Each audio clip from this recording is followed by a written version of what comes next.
I just want to share a little bit about what goes on in my life.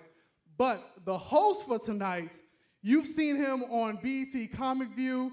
He's just did a comedy special, the Brewer, Chicago, I'm home. Because you know I'm from the Chi, so I was so happy to see this man do his thing. And it is funny. So if you haven't seen it, make sure you go to Amazon or any of the streaming outlets and look at his comedy show. Just type in Chicago, I'm home. It'll come right up. And on Tuesday nights, he's actually on BET on that new show. Have y'all heard of it, The Games That People Play? Yeah. Yes, is that not juicy? Woo! I'll be having 2 bags of popcorn watching that. So why don't y'all show y'all love, put your hands together for the host of the show, Brother Barry Brewer!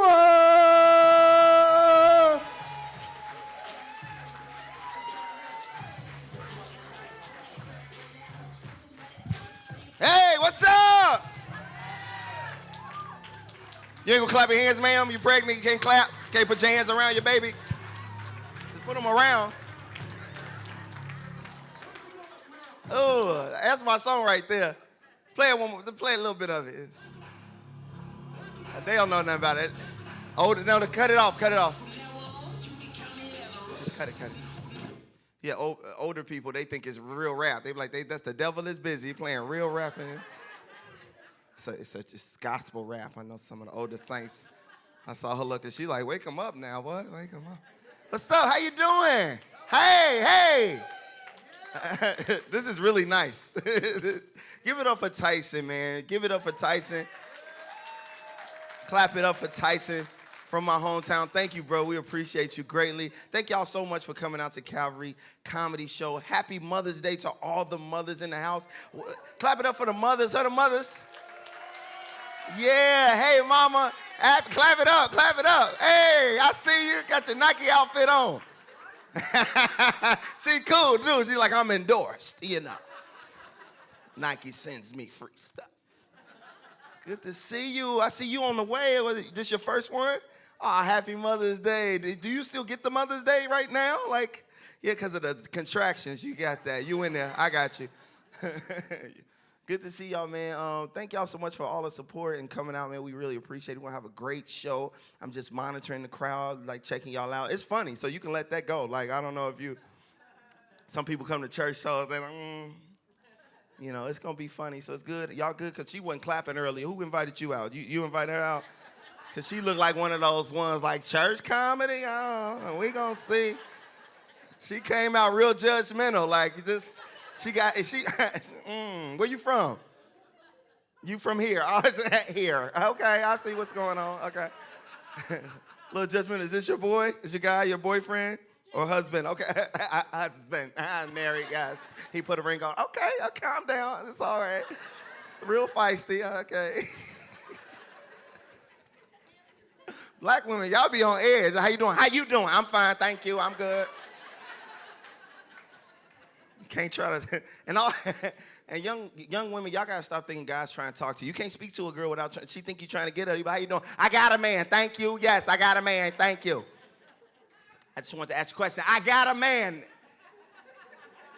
Thank you, but no thank you.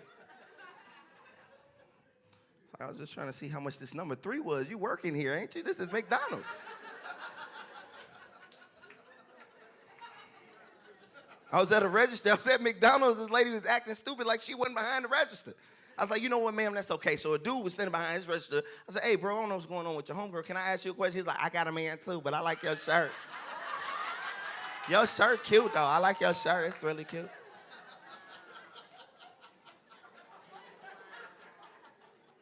I'm like, I'm going to Burger King. I don't really... You know what I'm saying? Like, I just don't understand. Like, I'm not trying to talk to nobody, brother. I'm just trying to see how much the meals is on the thing.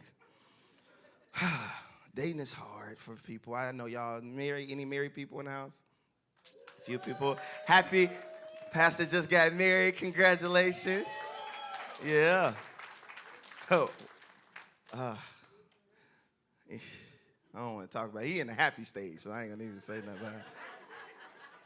He's still honeymooning. In the beginning, you still smiling. Y'all still like each other. Yeah. Next comedy show, she gonna be over there, he gonna be over there. Like, she know when I get up, it's time to go. That's what it is. You be like, now they really in love. This is where the honeymoon start for real. Love him. Congratulations. Congratulations. What I'm going to talk about? I'm just looking at the crowd. Thank y'all for coming out. I see some of my old friends coming out. I'm just surveying the crowd. I'm going to get into the jokes, okay? Some people looking like, you don't just start work when you walk in. You get you a coffee or something. Like, they want me to just jump in. I'm not going to do it. You kind of survey, you speak to everybody. Hey, girl, how you doing? How was your weekend? Cool, you went and saw Avengers. It was good, but long, but it was good. Did y'all go see Avengers? Yeah. Oh, my God, I loved it. Did everybody see it? Because I'm about to talk about it. Well, it's your fault. It's been out almost a month. What's going on with you? My money funny. Go ahead. It's on like Fire Stick and everything. It's no excuse. It's everywhere. I can't talk about it? Candace like, no. Okay. I want to talk about it. I just don't like, I'm African American if you didn't notice. I like that we got other cultures in the house, so sometimes just talk, yes, I see you, Linda. It's like, yes, I'm white. Yes, I am different. White people love to be the only white people. They don't like when other white people come. When they around African Americans, like, no, we're the special white people, okay? You just can't come over here like this. These are ours. We're together, and then you can't come in. They like being the win because it's unique. They like that, I play on the basketball team. My boy Caleb, he's from Texas, a white boy. He's real dope. And then we had another player come play with us named Tyler. And he was bothered that this other white boy came on our team. He's like, he's going to play with us? I was like, yeah. I'm like, maybe he did something to him or he don't like him. I'm like, yeah, he going to hoop with us, bro. He's like, man, I'm just usually the only white boy. You know what I'm saying? So, you know what I mean? So, like, can we just, like, if he going to come, like, then I can't be white no more. Like, I'm one of y'all, that's what I'm trying to say. Because I grew up around a lot of black people. I'm like, I felt like I had an opportunity to induct them into the African American community. So I started asking him how poor he was.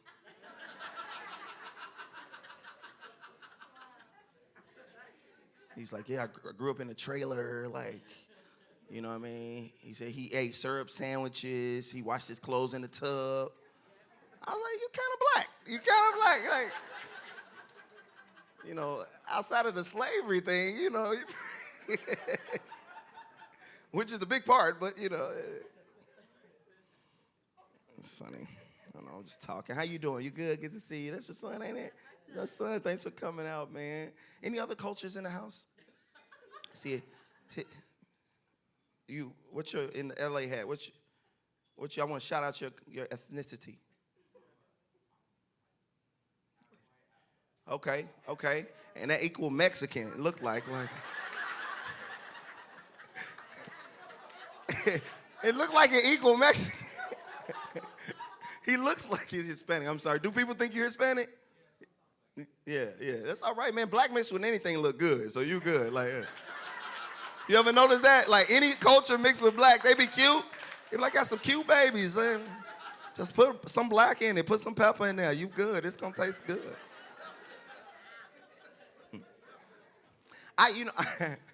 I'm a father, right? And as I get older, and I know you expect it, and I know you're going to have a beautiful baby, but you got to be nice to people because your expression, you don't talk, like, church make you not want to call people ugly, right?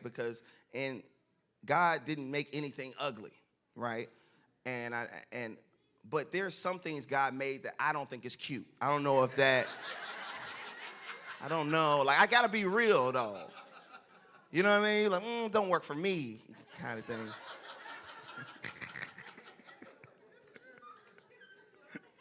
Because I've been recently seeing some not so cute babies. You're saying all like it's not true. Because I'm just looking at the way, like I was at this little barbecue function, and there was a lot of kids, like toddlers there, and I just sat back and just was people watching, and the cute babies never was touching the ground. They was being passed to everybody. Like they never could just run around and play. Everybody was picking them up and wanted to hold them and wanted them close. The little challenge babies, they just running. Nobody care. They in the street. Nobody cares. Where your baby? I don't know. I don't care. I don't care. Somehow.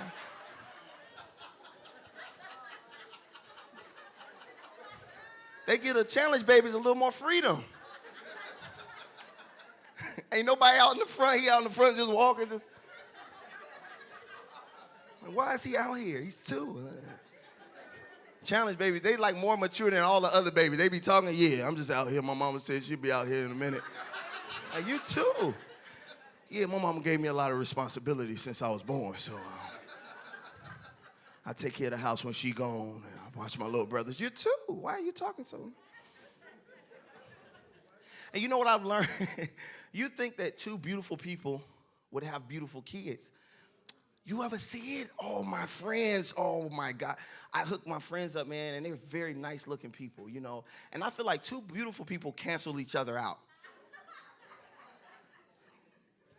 I do. Like, you gotta have a regular, like, I don't know, okay, maybe, but like, you really nice looking and you get with none. It just, you know, they have some challenging looking babies. And I don't want to keep talking about that because people are like, probably got some challenge. Because I just found out I was the ugly kid growing up. I didn't know this. You laughing like I still am. But let me tell you what happened. I didn't know, you know. I didn't know. It's crazy when you find out as an adult because you get mad all over again, even though you're grown. There's this girl named Ebony Eddington. I love it. You remember your first crush? Anybody? Do you remember your first crush? Everybody. As soon as I said that his picture popped in your head, Ebony was mine. She had the little hair, had the little ponytail, but she had the little bun, and she had the little squiggly line. And I know she used to use the jam, the Pro Gel, the jam, because I smell it with the green top. Because my cousin have it, and I smell it when I give her. I smell it. Chocolate girl. I used to love her. Like, I always try to, and she always would put me in the friend zone, you know what I mean? Because I was really early on. Like, when you grew up in church, you be trying to get a wife quick, you know what I mean? You be in 6th grade, like, you want to get married? Like, what? We in 6th? I was looking for my wife in 6th and 7th grade. Church will have you married too quick. And I was trying to be her boyfriend. She's like, no, we got to focus on school. I'm like, it's timetables. That's good. We good. She would always put me in the friend zone, man. And we graduated. It was all good. And I ran back into her as I got older. And you know, as you get older, you see, like I walked in the store. I was in Chicago, and I saw her. And when I saw her, all my feelings came back like, oh, wow, that's Ebony. So, you know, you're excited, and you know, you're a little more confident. You know what I mean? You grew up, you know, and I never thought, you know, because I judge, you know, as a kid, you look at, see where you fall in at. You know, and most of us think we either average or good. My mama used to tell me I'm regular. You know what I mean? Like, every time I tell her how I look, she'd be like, you regular. I always thought because she didn't want me to be cocky or like stuck up. How I look, Ma, you regular. Don't be asking me that. And I used to size myself up, and I'm like, oh, I ain't that ugly, but I don't look like him either. Everybody do it when you go to somebody, and when you kid, you're trying to find your way. You're trying to see where you fit in at. I was like, I'm okay, you know. That's what I always thought. And I ran into Ebony, and I see Ebony, y'all, and I see her. I'm so excited. I'm like, Ebony, what's up? How you doing? And she was like, oh, hey, how you doing? Like, she didn't know me. I'm like, Ebony, you don't remember me? She's like, no, I don't remember you. I'm like, it's Barry. She's like, Barry. It's like, Barry. She's like, only Barry I knew was Ugly Barry.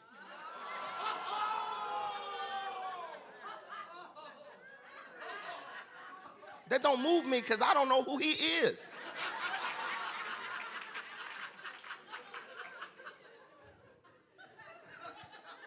So I was like, no, it's not Ugly Barry. It's Barry from elementary school.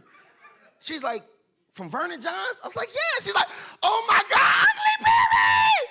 Oh, my God, you used to be ugly. Oh, my God, you used to be ugly. Oh, my God. You didn't grew into your face. God really does miracles. That is crazy.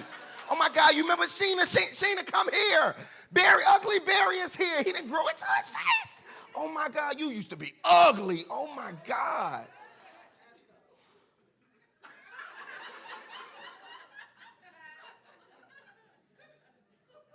She like, how you doing? I don't even know how to feel. I was like, I guess I'm cool. I grew into my face. Like, how do you even grow into your face? Was my skin sagging and my face filled out? Like, how you even accomplish that? And I was kind of in my feelings, like I'm a little bothered, you know what I mean? Because I was happy. She turned my whole spirit off. She's like, so what's up? I'm like, chilling, you know what I mean? It's all good. So low-key, she's kind of flirting with me. Like, remember you used to try to get with me? Yeah, that's past tense, you know what I mean? That's old stuff. We all grow up, you know what I mean? So, yeah, it's cool. It's good to see you, though. She's like, okay, let's exchange information. Like, let's go out. Like, you want to have dinner or something? Like, nah, I can't do that. She's like, why not? I was like, yeah, I'm taking. She's like, oh, that's nice. What's her name? I was like, Ugly Jasmine. That's her name. I'm going to have ugly babies. I was so offended. And I should have remembered, because I remember, like, when they would let you get in your own little groups in class. You remember when they let you get in your own groups? Like, I had to sit there, and the teacher had to make me get in the group because the kids wouldn't pick me. She had to come and introduce. She's like, can Barry be in a group? It'd be my cousin. I'm like, Vince, why wouldn't you ask me to be a part of the group, man? It's all right. I grew into my face. Don't be sad. Yeah, and then you did projects. Y'all did projects in school when you get together. I feel like the challenge child don't ever really have a lot of dialogue. He just be up there cleaning up after everybody. That's our project.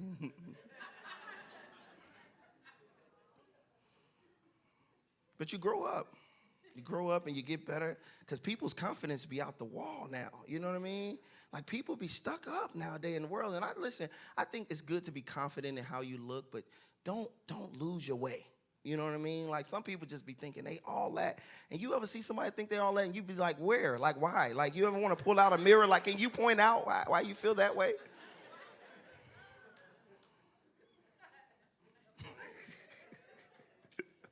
Just be acting stuck up. I got UD before as an adult. Like, I was looking at this young lady at a place, and I was like, hey, how you doing? She's like, ugh. I'm like, wow, you can't even say hi? I'm in the bathroom like, what's wrong with my face, Jesus? Like, really? I'm like, you boo-boo. You don't a human. I'm a human.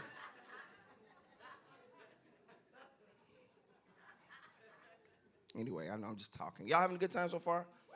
It's hot up here. I'm going to bring up my first comic, man. I'm going to be your host all night, man. I appreciate you all coming out. We have some great comics here for you. This first comic, man, I haven't got the pleasure of seeing him. He came with one of my other friends, but I heard he's hilarious. He's from St. Louis. He's going to come rock for you today. I want y'all to give him a lot of love. Stop clapping right now. Stop clapping right now. Give it up for Mr. Reggie Edwards.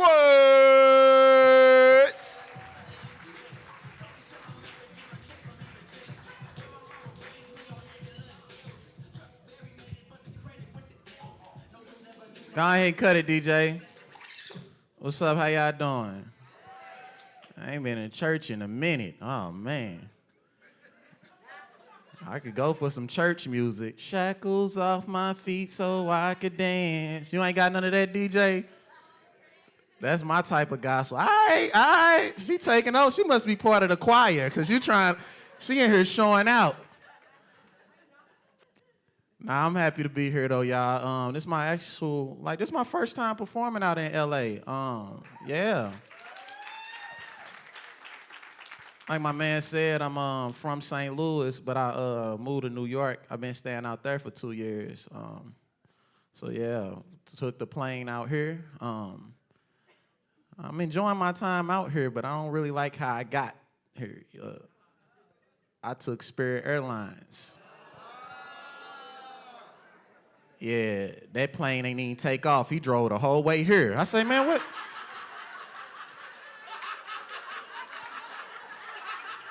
I'm like, this plane don't fly? We had to take off the wings to go through the toll booth. I'm like, oh, man, I ain't signed up for this. He talking about, we got a bit of turbulence. That's a speed bump. What is you? Somebody put LA in the GPS, make sure we on the right track. I said, what y'all got on this gas money, huh? Spirit Airlines, oh man, my seat was in the restroom. I had to get up 12 times. I don't even see why they call it Spirit. Because that's the last thing you're going to have when you get off that airplane.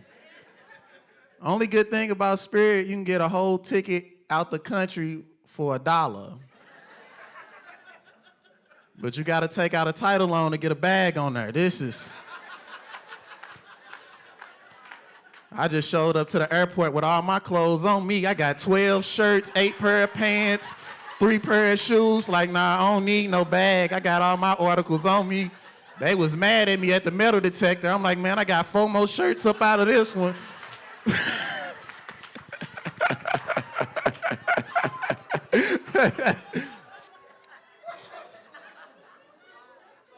Hey, if LA anything like New York, it's like very expensive. Am I right? Yes, and like I be on a budget because I'm going through something financially. So don't you dare pass no collection plate up here because I could put a little hope in there. I can't. I knew I was going through something financially. I tried to get some money out the ATM the other day, and they charged like a fee of $2.75. I'm like, whoa. That's the exact amount I was about to take out right there. It just gave me a receipt. I was like, what's going on with this? Yo, come fix this ATM, man. I don't take out exactly what I got. I got this nice little watch on, but I can't even afford a battery to go in it. It's been 3 o'clock for 4 months. I've been late everywhere, man.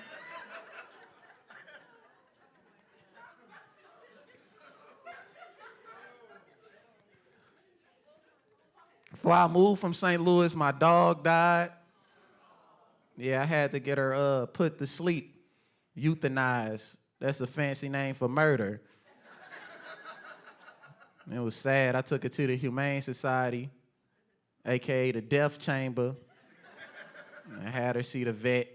And, the vet, what they do is they pull out these 2 long needles made out of Valerian steel.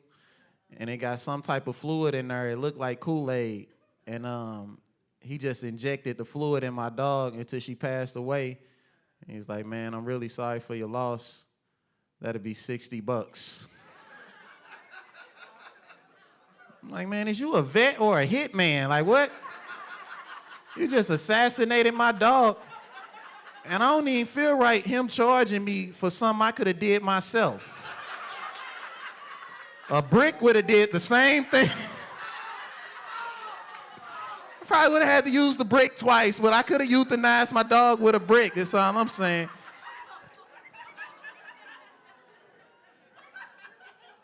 He had another needle. I'm like, well, what's the other needle for? He was like, well, this is just in case you ain't got the $60. I said, oh. He really is a hitman. Crazy thing is, they charge you extra if you want them to keep the dog. So basically, they try to pin the body on you. Now I'm riding around with a dead dog in the car.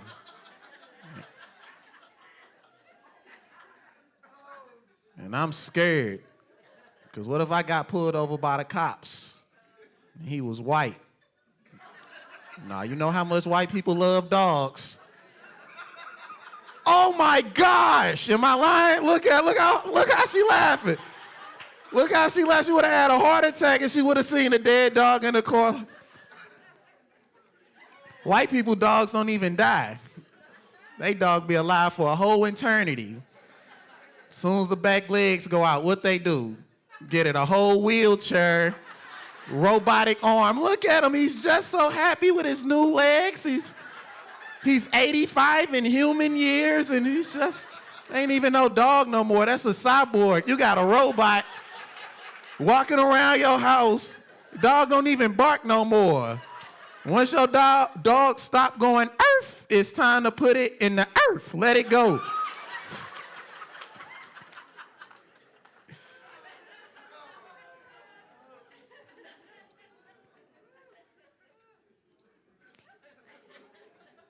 It's different out here in LA.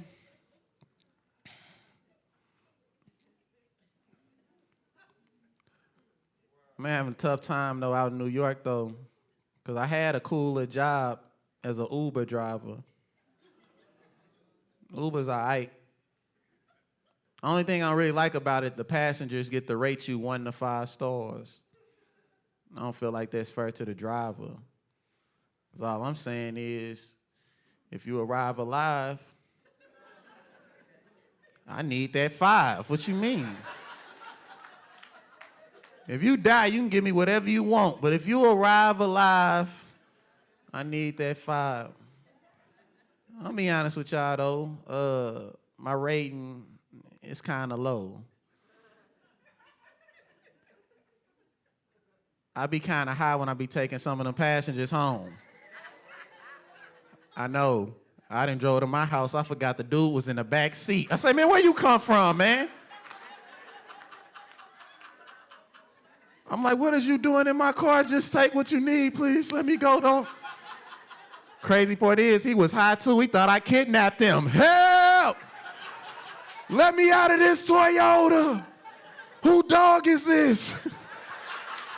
Hey, y'all been an amazing crowd, man. That's my time, man. Follow me on Instagram, Reggie_Kush. Give it up for your host. I'm out.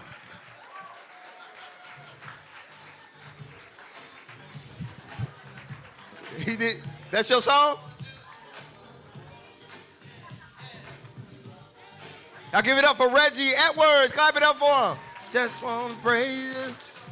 I want to praise you, baby. Gonna dip it. Me. Voice is gone. One more time for Reggie Edwards, y'all. And I want y'all to give it up for DJ Shar Star. Y'all give it up for our DJ back there. And then Shar Star, that is a tongue twister, Shar Star. I almost spit. Shar Star. She's so amazing. Thank you so much. And thank you, Pastor, for letting us do this. You got to clap it up for the man of the house. Appreciate you. We're going to keep this show going, man. We got some fire for you.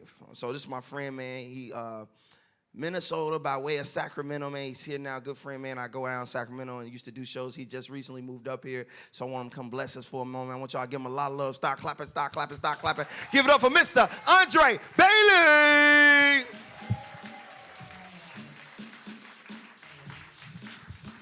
What's up? Go ahead and cut it, DJ. I ain't on the flyer or supposed to be on the show, but look at God. Ain't he good? I said, man, I was mad when I seen Barry's picture up there. I was like, oh, they ain't gonna have my picture. Man. Ain't gonna have my picture. It's good to be out here, though, man. Clap it up for yourselves. Y'all look good, all the mothers. Man, I always cut the DJ because I got a DJ playing in my head already. Amen. I'm newly divorced, so it's always like, you good now. Always playing, you good now. I wake up slow just to make sure she ain't there. Look at God, ain't he good? Oh, you got to bless God when he good to you, amen.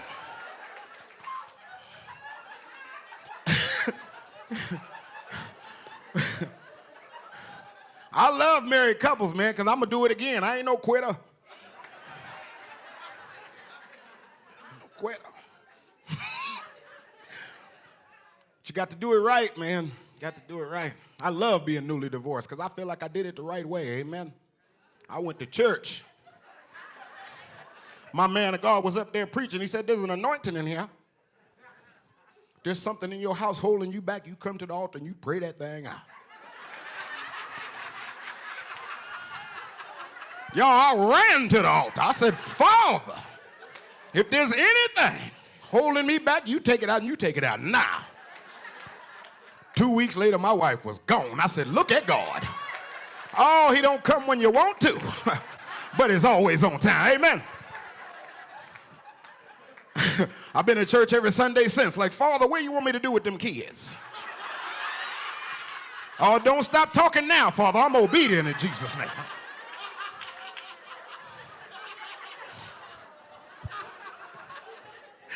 Oh, I love my life, man. It's amazing. Love that y'all got newly married, man. That's a blessing. Oh, when you're newly married, ain't it a blessing? Oh, man, your wife is cooking with love. Hey, man, when they cooking with love, they in the kitchen humming and cooking at the same time. Mm-hmm. Mm-hmm. She done kicked off her heels just so she could do that move. Mm-hmm. Mm-hmm. You come in there thinking you know the song. Mm-hmm. Oh, when they cooking with love, that meat tender. Slide down your throat so fast you ain't get to taste it good. Damn, baby, what was that? All you got is what's on your finger. Yeah, baby, what was that? There ain't never a lot of tender meat either. It's like, it's gone. Now you got to send the kids to bed. Y'all go to bed and leave your plate. Oh, you talking back? Eat your vegetables. Put the protein on my plate.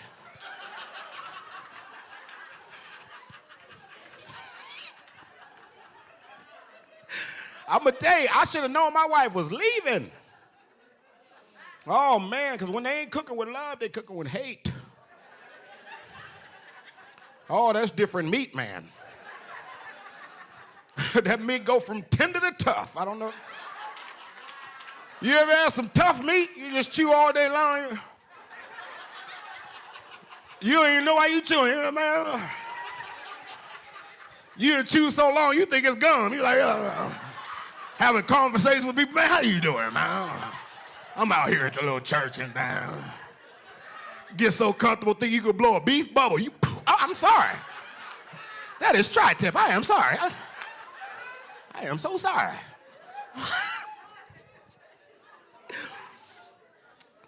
Man, I should have known my wife was leaving. I came home, thought she was cooking in the kitchen. Next thing I heard was ding. I was like, was that the microwave? That ain't the song. We got a remix in this house. But there was a plate in there. I said, oh, my baby still love me. Cut into the meat. I'm going to tell you right now, tough meat cut just like tender meat. Wasn't no heads up or nothing.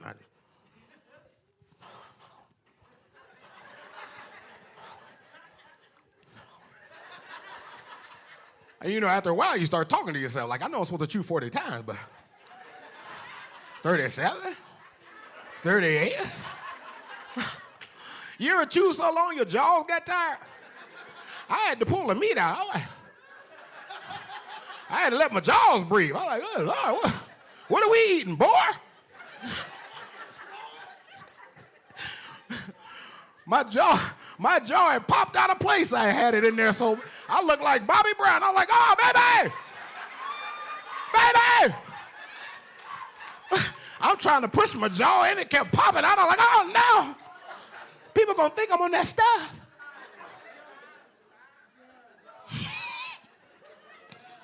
Help me not to judge people no more. Used to roll in bad neighborhood, and you see the man on the corner, you know what you used to think, oh, he on that stuff. No, he in a bad relationship. He chewing on that meat now. He outside because it's her house.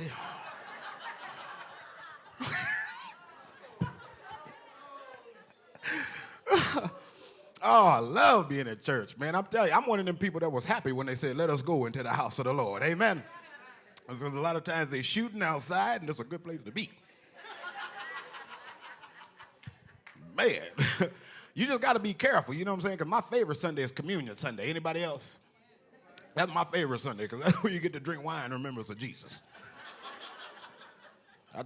I tried to bring my own wine one Sunday. I said, I'm going to share. I'm going to share.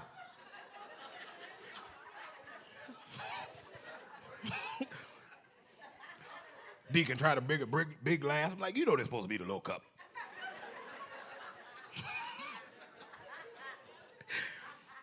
You just got to be careful where you go, though, because I love Communion Sunday. But, man, some of these churches are trying to kill people. You ever ate something so dry it took all the saliva out your mouth? Man, some of these churches ain't going to Smart and Final to get that cracker, man. You ever eat a cracker with the juice in it? You like, Pastor be up there talking, you like, yes, he did. You holding your, yes, he did. Still chewing on that cracker. It got juice in it. Yeah. Went to this small church. They tried to kill me, y'all. I tried to go to the small church because I figured if I go to a small church, I'm going to get 2 or 3 crackers. I was going to move around a lot.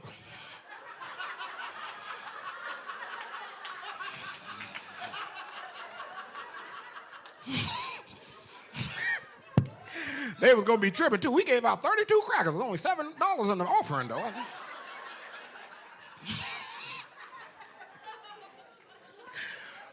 Only $7. I go to the small church, though, man, pastor said it's time for offering. I just jumped up. He walked by and handed everybody a cup. I said, well, where the cracker at? Now I'm getting an attitude. I'm like, well, this is why you only got 8 members. Ain't no crackers in this church. This is the bring your own bread ministry. You got to bring your own Jesus to this church. This is ridiculous. I told my neighbor, I said, I'm going to bring a Ritz next time and eat the whole service. That's what I'm going to do. This is ridiculous. My neighbor nudged me like, no, man, the cracker's in the juice. I said, the cracker's in the juice? What, this the shot ministry? We supposed to hit it together? Wait a minute. This pastor, old alcoholic. That's what's going on here. They were like, no, you got to peel back the label. I peeled back the label, pulled out a wafer. I said, well, look at God. He done sanctified Jesus' body down to a wafer now. It was see-through. You could see your sin. I was like, oh, Lord. Now I'm hiding my body. I'm like, well, look. Where we going to take the body, good Lord? He said, let's take the body together. I slid mine from behind my back, put it on my tongue, and y'all immediately, all the saliva gone. I can't breathe. I'm bumping into my neighbor. I'm like, oh, my God. Now, my mama told me 1 drop of Jesus' blood will save your life. That man told me to raise Jesus' blood. I would hit it like a shot and went and sat down. So y'all ain't going to kill me at this ministry. No, you won't. Now I make sure I go to big churches on Sunday, you know, where they got the whole loaf of bread out, you know. You get to walk by and grab your, give me my Jesus. Get to dip it in the juice. Jesus' body was good. Yes, it was. Hey, man, y'all follow me, man. I'm Andre B. Funny, Mr. Amen. Thank y'all.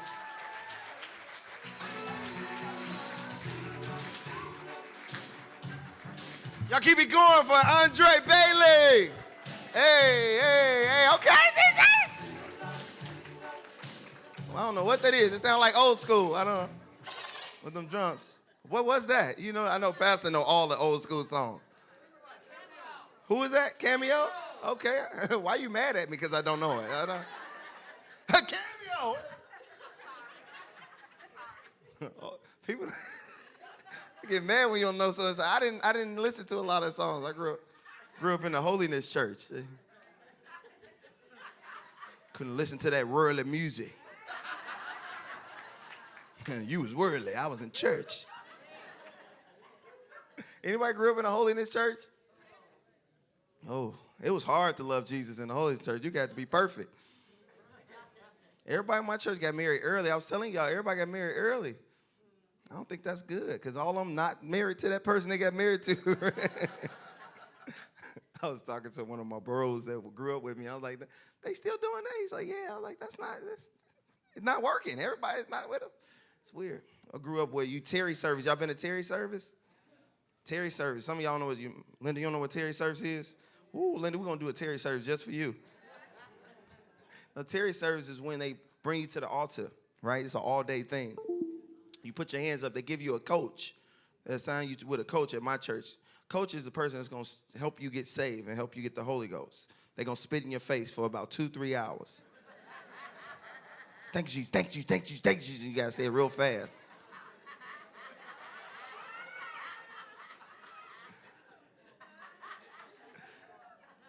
I grew up in a holiness church, man, and I wanted to live right. And I'm saying it like I don't do it now. I'm just saying it was really, it just seemed like the bar was high. It's like you couldn't have no girlfriend. You had to sneak. I only had a girlfriend on when I saw her at church. Anybody got a church girlfriend growing up? Y'all knew y'all went together, but y'all only saw each other at church. At Terry service, they used to assign my auntie Cynthia to me, but my auntie, her breath wasn't good at all. Okay, and you know, so you know you Terry, and so I just used to fall out very early on. They be like, he got it, and they lay the sheet on me. I got away again. I did not want to smell that. It's important that you find your gifts. Everybody's not gifted, amen. In certain areas, like if you're not a nice person, ushering is not your ministry. That's just not where you belong. Cause some of y'all, I'm looking at you, your face don't say usher ministry. You know what I mean? You can't come in like, what's up? Take a program. Jesus be with you in a minute, bro. All right? Can I get an envelope? You come in here big and already. You can't be an usher with stanky breath. I used to wonder why all the mothers have mints. Have you ever noticed older mothers, they always got a mint? Take a mint, baby. They be prepared. You be like, no, you need this mint. Eat the paper too, please. You know, everybody can't sing. Everybody can't do what Roman do. Amen. I always got to talk about my boy, my little bro. But everybody can't sing, man. That's important. Like, I think church is responsible for bad singers in the world. I think so, because we encourage them as little kids. They be singing and saying, Jesus, love that little, and they be off key, like, sing, you sound good, girl. My little Kiara, you sound good. They grow up and they think that. You ever met somebody that think they can sing? And church is the place where we give them that opportunity to do whatever you want to do. Poetry, like whatever, like we encourage it. Praise dance, everybody can't praise dance. You ever saw somebody? It's just like listening to a song because I don't know what they doing. And why the dancers always pick the longest songs? They pick the 10-minute reprise songs. They don't never pick a quick 3-minute song. It'd be like 10 minutes. You be like, you are just taking up too much time. It's always that one person that want to get up on a special event and sing past their favorite song and can't sing. They always blame the devil. Y'all see that person? Like, the devil's been attacking my voice. I just always wanted to say, well, just sit down. Like, don't sing today. You know, battle him in your seat. Like, don't let me listen to the battle. Your song sounds like a battle. You're losing. And they don't just sing the song. They got to get up there with all the antics. And they get up there super, super holy.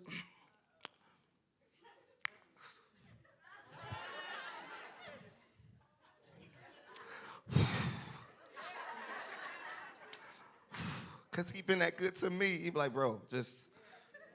And they always talk to the musicians like they know music. A flat, please. Thank you. Because that's my key. I don't need no drums. I don't need none of the guitar or anything. Just him, please. Thank you.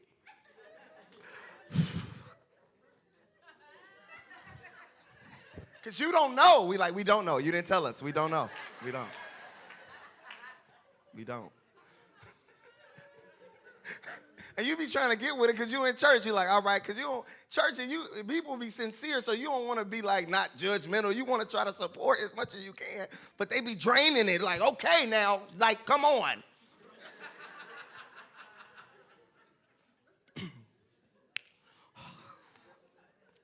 Giving praises to God, honor to my pastor and first lady and friends, members and friends.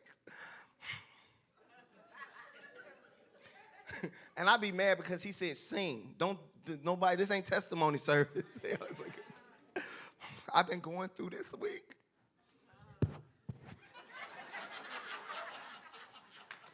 Is that A flat? Okay. But he's been that good to me, and I just had this song on my spirit all week.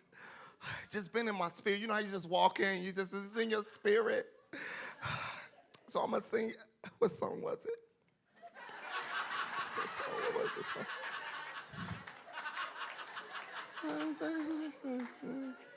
Shirley, what was the song I was humming yesterday? Remember I was humming and you like, I like the song. Man, what was the song? Hey, that's right. Watch it. It's eyes on the sparrow. That's right. Hey, I know he watches me. I'm going to sing that for y'all. Musician, is that A flat? Okay. Yes, it's A flat. He know he has a reference like he's over there. They be like, I know, Pastor, this your favorite song, Pastor. Like, I don't even know you. Like, that's the they always want to show their connection. Like, Pastor, no, this is your favorite song. He's like, when she join? Who is this? I'm going to sing this song, but the devil's just been really attacking my voice all this week. You know when the devil just busy? But I'm going to sing anyway. I'm going to give God the glory because you got to let God get the glory. That's A flat. Okay, cool.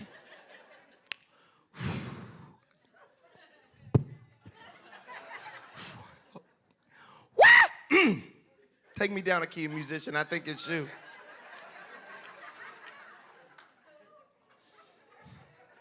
Thank you, Jesus.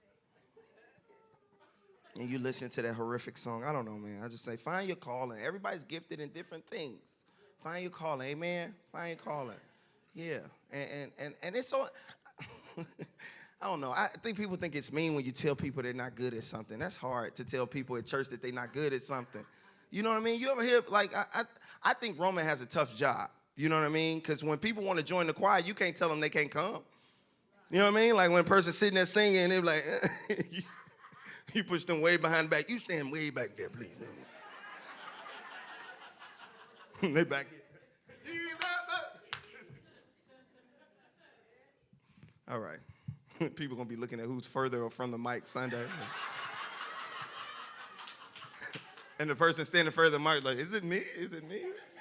All right, we're going to keep the show going, man. I got a friend who dropped through, man. All my people just dropped through, but we want to give him some time. He's a very funny guy. I want y'all clapping. He's also from St. Louis. I want y'all to give him a lot of love. Stop clapping right now. Give it up for my boy, Vincent Bryant.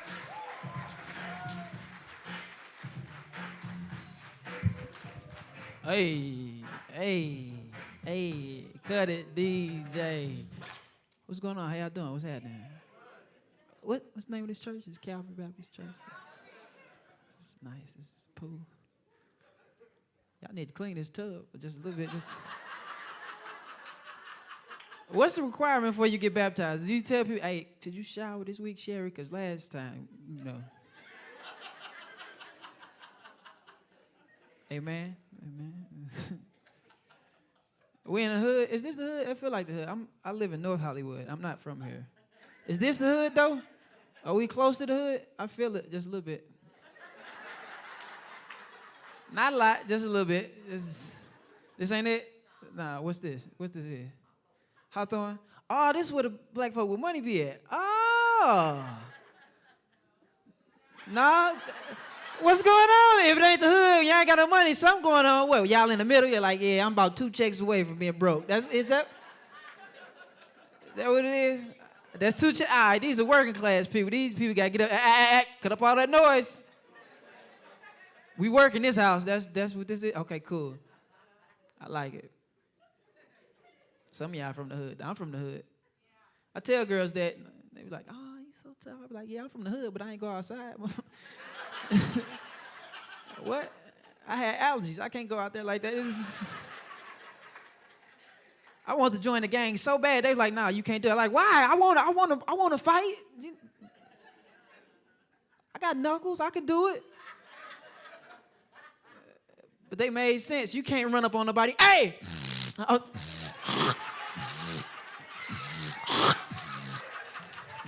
Hold on, wait. You ain't got no clarity?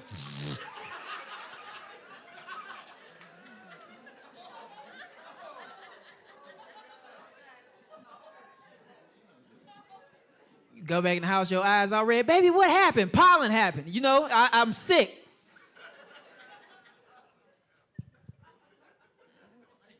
We lived in the hood. It was 6 of us in a studio apartment.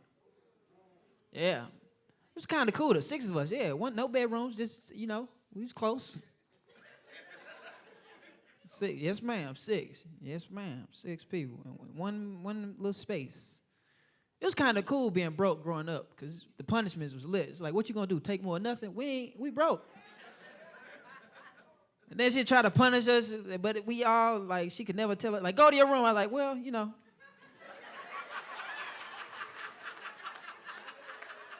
Those don't exist around here, baby. That's just... So it wasn't no room. She'd just make us turn around while she watched TV. We just watch this.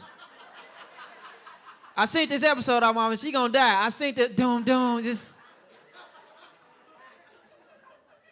Judge Judy said he guilty. He gonna have to pay that $5,000. I seen this one too. I don't...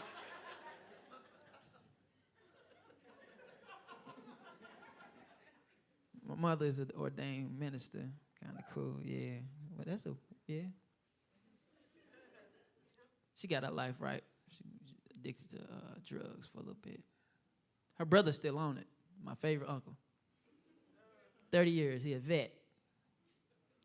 Yeah, that's a long time. If you do anything for 30 years, you're good at it. I don't care what nobody say. He's a great crackhead. He's the best one I've ever seen. How you beat crack? You amazing. Favorite uncle. He got 6 teeth. But he loves food that requires at least 12. That's... He ordered a kind of hamburgers, chicken wing. I was like, hey, man, you need to get you some taters, man. Don't talk, You ever seen somebody with 6 teeth try to chew? It's like they trying to blow kisses at you. He'll ruin your Thanksgiving. He's like, Richard, sit in the back. Sit with the kids. I don't, Somebody feed him. Airplane him some food.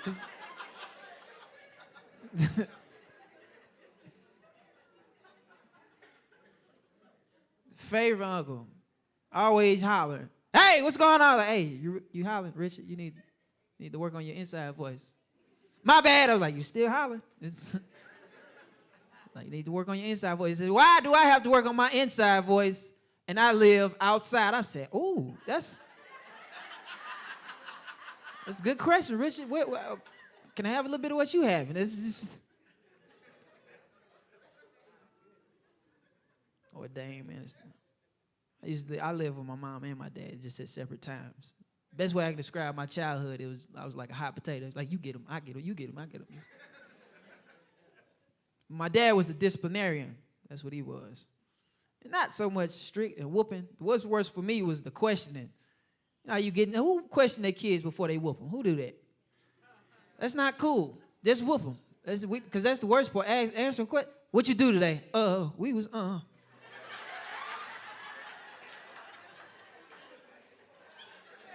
We was in class and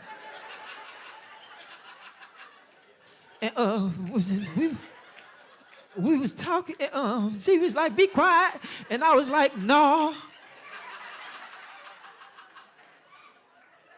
And who is we? Me was I had to go sharpen my pencil because you told me I had to do my work, so I had to sharpen my pencil. I gotta pee. Why kids always gotta pee when they finna get a whooping? I gotta use the bathroom.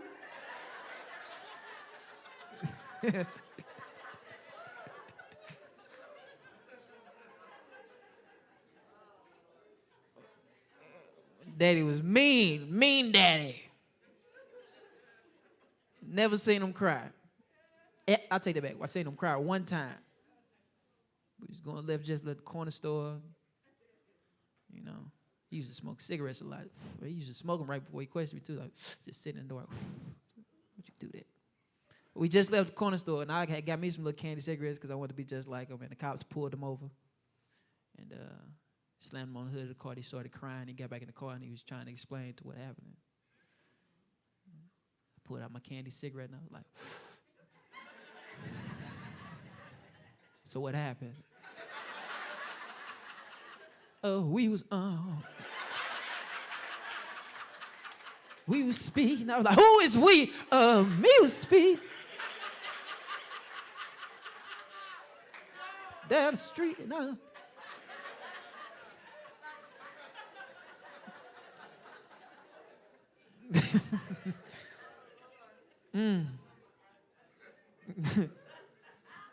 I don't like dating in LA. I need me a good guy for women. I need a woman. I said women. I just need one. Take the E in off there, put an A in there. Need a good, cause I don't like how women reject you out here. They don't even use words. I had a lady laugh at me.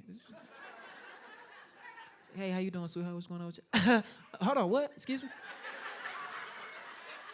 I don't recall me telling a joke. I know I'm a comic, but I ain't told you yet. What you laughing at?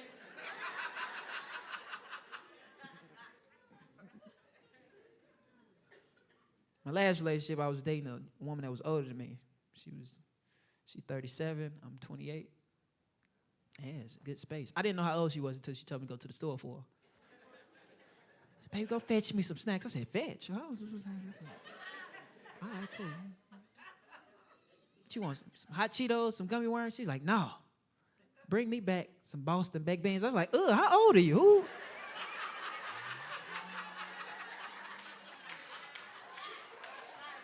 Who's eating Boston baked beans? What? Tell me your age for real, woman.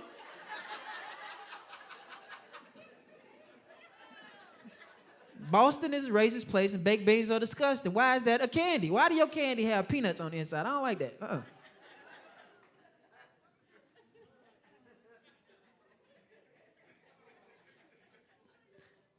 And I felt, growing up, I was taught you weren't supposed to ask women her age, so I never really asked.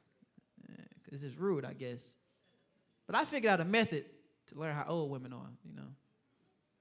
You ain't gotta ask, just tell them stick out their arm.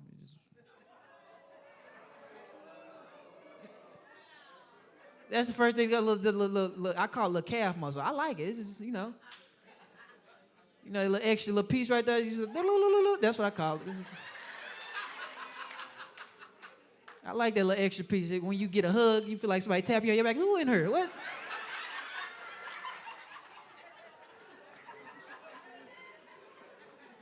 That look, that's the seasoning arm. When it shake, they be like, oh, she's seasoning in that. Ooh. Drop a pinch more in there. Ooh.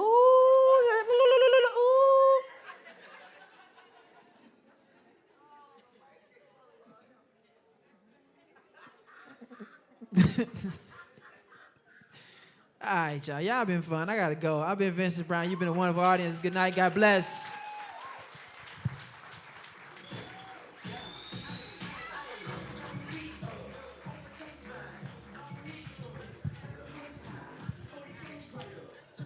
Hey, cut it off. Why y'all get sensitive? I don't grab like, ha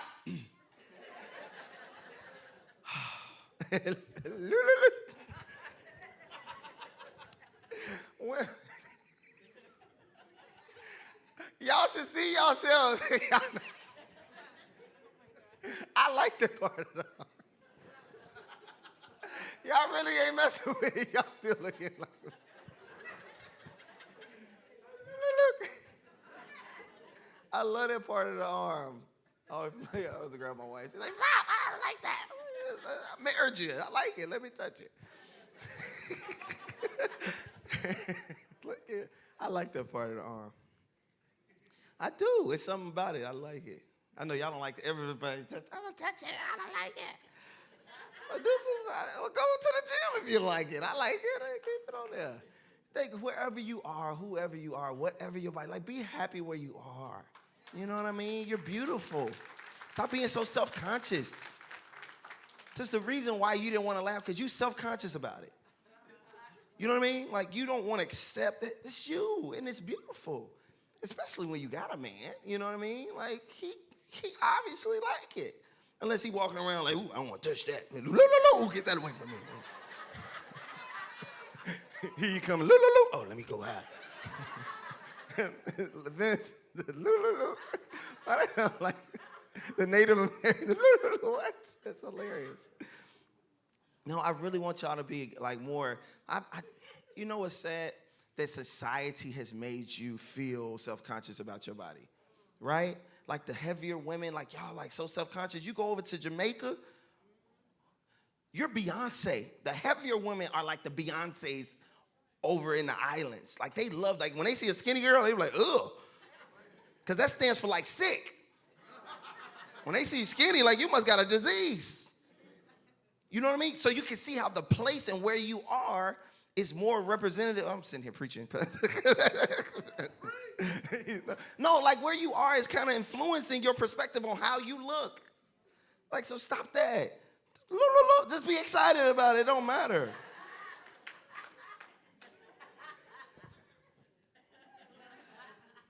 Right now, just wave it. Come on. That's right. Clap it up for that. Amen. Yeah. Look. You supposed to did that while you did it. For real. I really want y'all to understand that. Like, I met this young lady recently. I was in Ohio. I just did a show.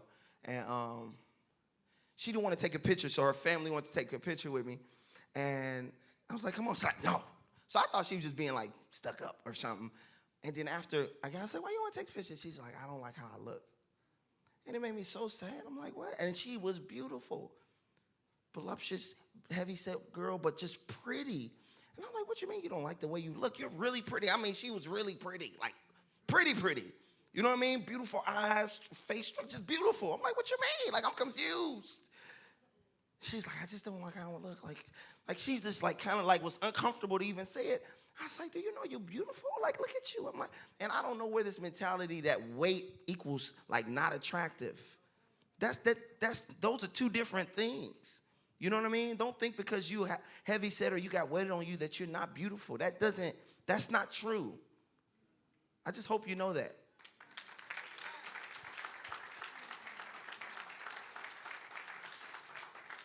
It's nice looking men that's what they want. I like meat on my bones. You hear me? Look, my wife got meat on. I like meat on my bones. You like meat on your bones? I like. Pastor, I love meat on my bones.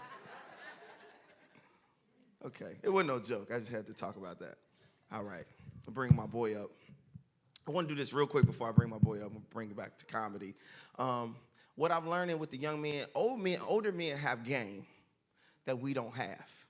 Like, we talk to girls like we ignorant. Hey, young lady, how you doing? You know what I'm saying? What's your, you know what I mean? I'm trying to.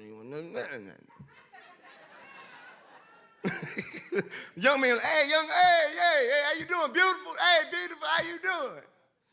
Old men, they don't approach women like that. Women don't know older men are coming because they come to fix a problem. Older men fix problems. So women ain't even thinking they trying to get at them. Like, you could be fixing your glass is broke. Older men, let me see that, young lady. Woman like, oh. He like, let me see. I got a tool I keep in my pocket right there. Fix that right there, put that right there. Click, clack, put them on you. Let me put them on you. Yeah.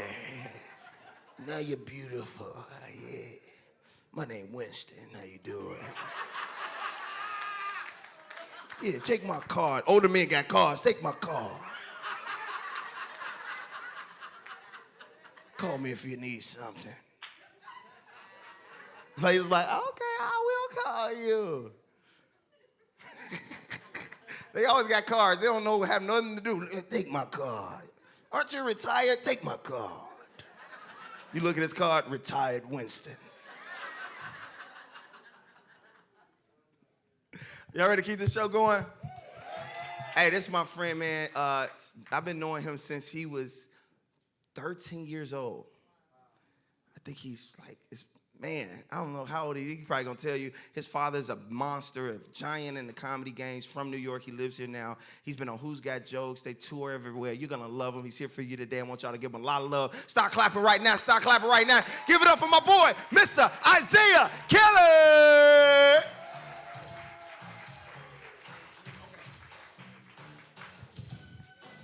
Thank you, DJ. Thank you. Cut it. Thank you. Appreciate it. I know y'all dancing. I'm sorry. I got to go. Got 15 minutes. Give it up for all the comedians y'all seen tonight. Clap it up for them. I'm happy to be here, man. I'm glad Barry called me. I'm happy to be here. I need this money. Yeah,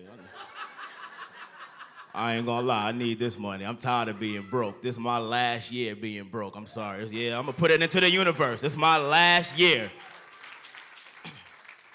Like, you ever be so broke, you gotta check your account before you order some food? Oh, just me? I'm the only one to hear that do that? And you be at a place you should be able to afford as a grown person, but you ain't got it that week? That was me last week. I was in McDonald's. I should be able to afford McDonald's, right? Not last week. I got up to the line, and the lady was like, "Sir, can I help you?" I was like, "Yeah, let me get,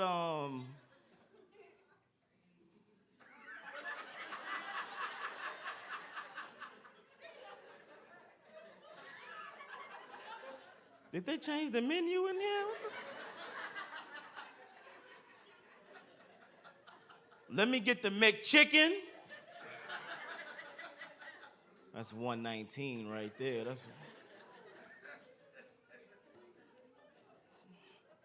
small fries. She like, "You want anything to drink with that?" I'm like, "You know what? I got juice at the house. I don't need nothing else." You ever check your account in public and you turn your brightness down on your phone so people around don't see? Oh, just me? I'm the only one to hear that turn around? I'm right. I'm from New York, man. I moved out here. I want to tell y'all, if y'all gonna move to a new city, do your homework on the city you moved to. Don't just go anywhere not knowing the city background. I moved out here to this place called the Jungle. Oh, so y'all heard about this place?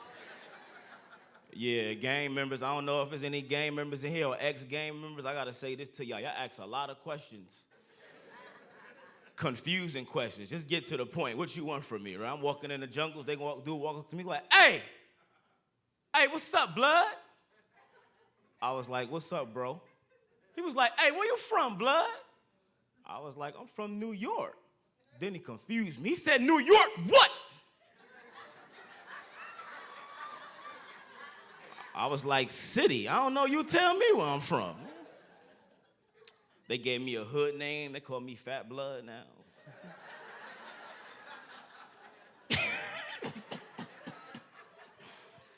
I like LA, man. I don't like y'all homeless people. Y'all homeless people bougie out here. They act like they got options and everything, right?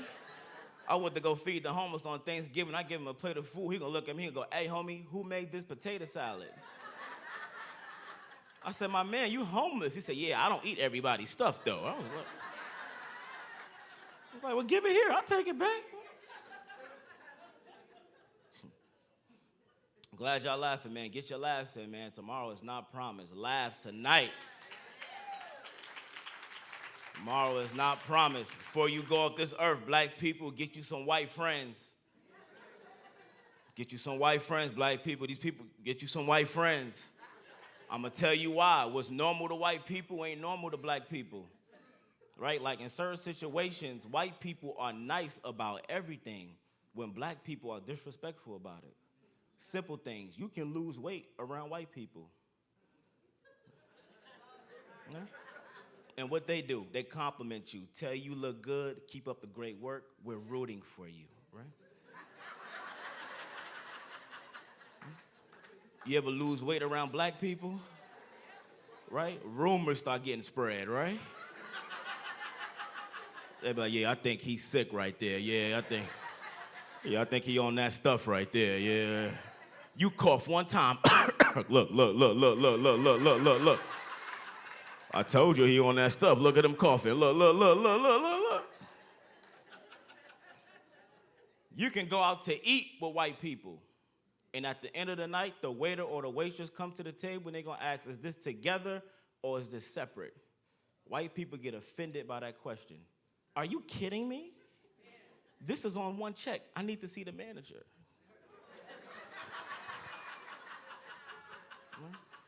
You ever go out to eat with black people?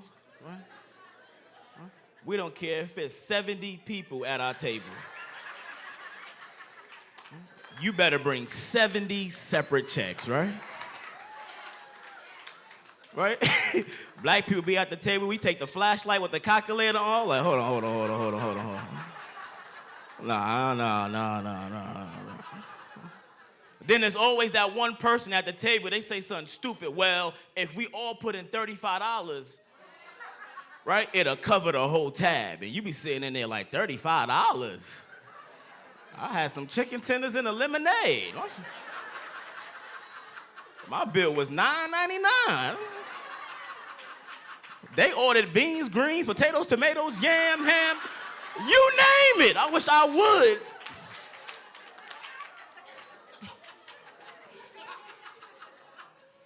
You can go to a white person's bathroom, ask a white person, can I use your bathroom? White people welcome you to their bathroom. No question. Sure. Go ahead. I got baby wipes, I got incense, I got air freshener. Make yourself at home. If you need anything, text me. You ever ask a black person, can I use your bathroom? What we say? Black people ask you, what you gotta do?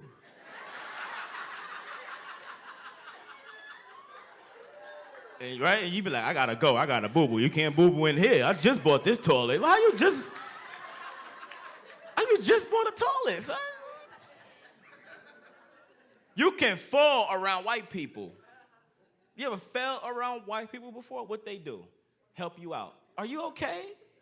Do you need anything? Stay right there. I got a doctor. Don't move. We're rooting for you. You ever fall around black people?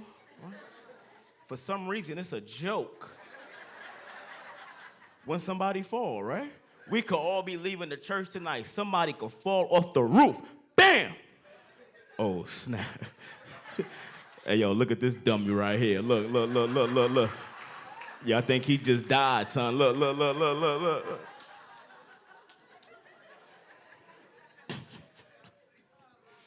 You're laughing. Y'all got any New Year's resolutions, or y'all just saying forget it day by day? That's where I'm at with it, day by day. I'm tired of resolutions. My resolution be the same thing every year. This year, I'm going to get in shape. That's every year. January 1st through the 7th, I'm that dude in the gym. I'm on every machine in the gym. By the 8th, I'm like, yo, God don't make no mistakes. This is how he want me to be. He don't want me to have abs. That's not for me. I got a beard. I don't need no abs. God gave me a beard. I don't need no. I'm trying, man. Like, I can't believe at one point in my life, I was 8 pounds, 6 ounces. I really let myself go.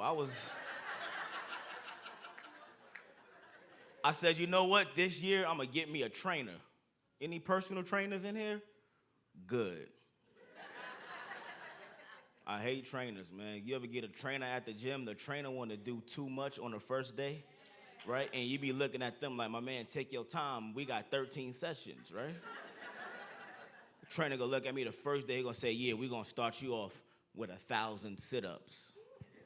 I was like, no, you not. You gonna give me a tour of this gym first. And some guest passes.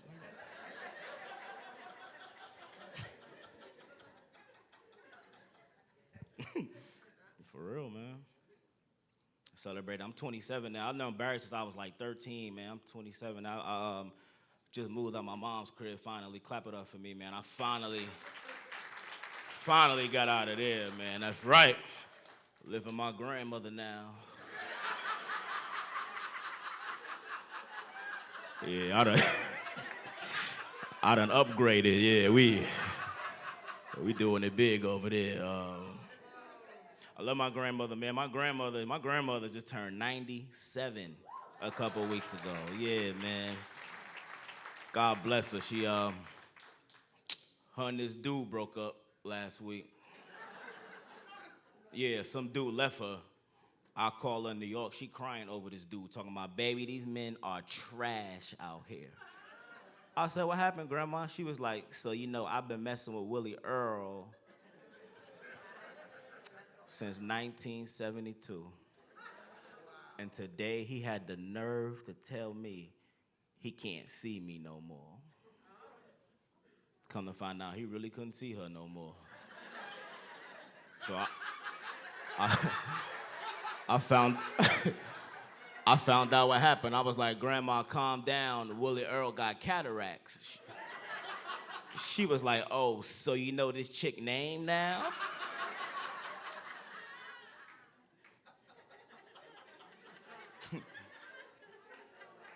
I go to church with my grandmother though every Sunday, man. We go to our service is long. Yeah, we go to the long service. We be in there all day. We was in there one day. Pastor was like, "I want y'all to come to night service." I was like, "This is night service."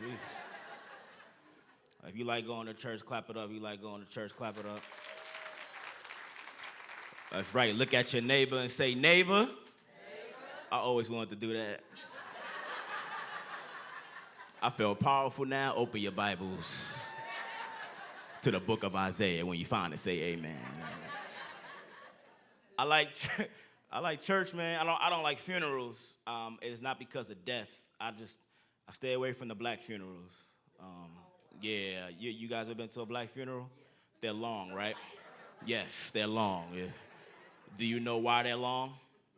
You don't know why? Black funerals are long because black people always want to sing at the funeral, right? That's like the time to let the family know you always had this talent.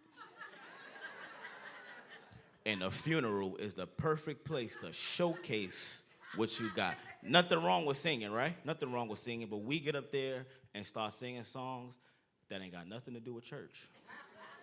But act like it's church music. This is a true story. My grandfather died like 12, 13 years ago. My cousin's gonna get up there, he gonna go, "I'm a little hoarse this evening. I need y'all to pray for me." This was Granddad's favorite song, y'all. Ain't got nothing to do with church.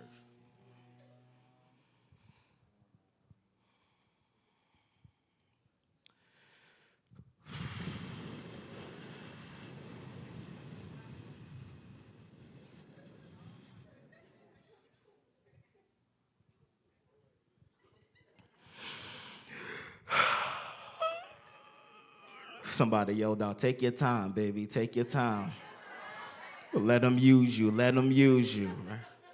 Now he feel confident now, right? Now he about to sing. He got his family behind him. He ain't got nothing to do with church.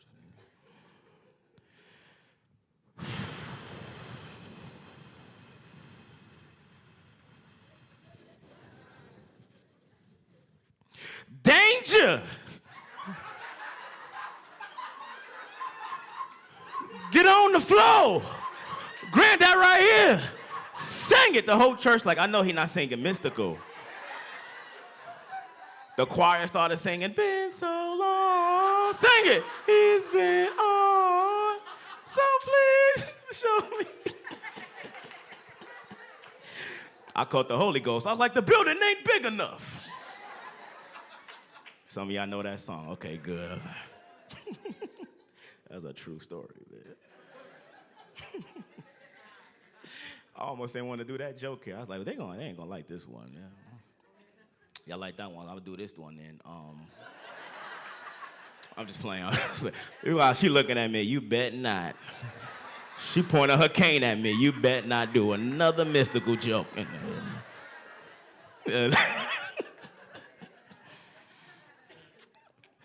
Oh man, I'm tired of a lot of things, man.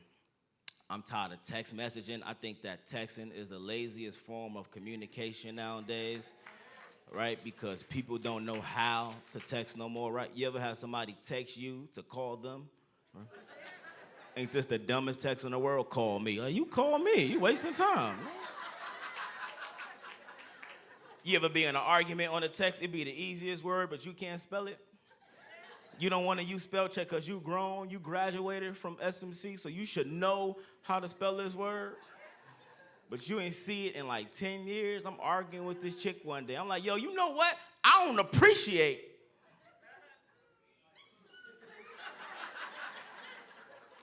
Hold on,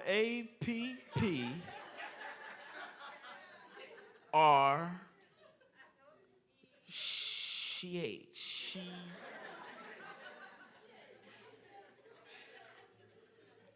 I don't like what you did yesterday. And I'm coming over there on Wednesday. Hold on, Wednesday. When that's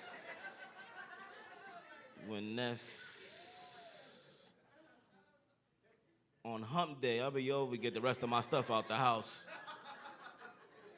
Because I was over here reminiscing Oh, we all done been there, right? We all done been a reminiscent. You be like, I was thinking about how it used to be.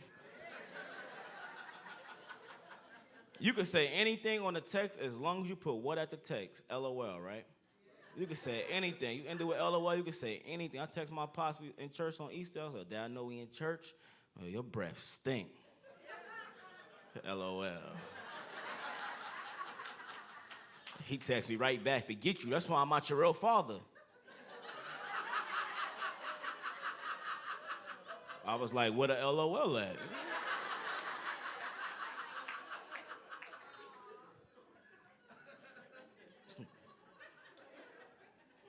My family dysfunctional, man. My uncle just came out the closet recently, and we're trying to get him in the church. My grandmother trying to get him in the church, and I'm not the one to judge. My uncle, he came out the closet at the wrong time, though. Yeah, wrong time. Me and him wrestling, you know. Yeah. Me and him wrestling. I don't like when people try to act like it was a surprise somebody was gay, right? Everybody knew he was gay, but it's always that one person. They want to act shocked, like they had no clue he was gay. That was my grandmother. She almost had a heart attack when she found out my uncle was gay. She was like, what? Peaches is gay?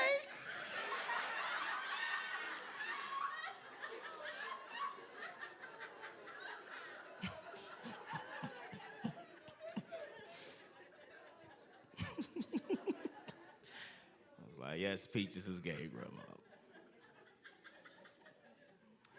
Vince was up here talking about crackheads, man. Crackheads are special now. You ever come across a crackhead that try to sell you something? You don't need it, but it's a good deal. And you start thinking like, damn, do I need this in the house, right? Crackhead tried to sell me a stroller today. I was like, bro, I ain't got no baby. He was like, give me a minute. I'll get you the baby to go with it. And I was like, all right, that's my time. My name is Isiah. Y'all better crack.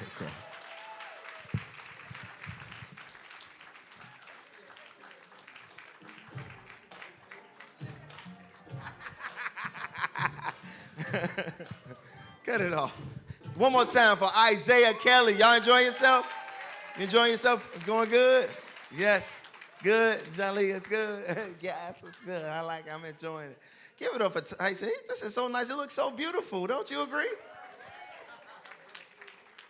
Such a nice picture of myself. I feel like it represents my personality. Yeah, that's the only good picture I think I have. Because I don't like to smile in pictures because y'all be trying to be cool.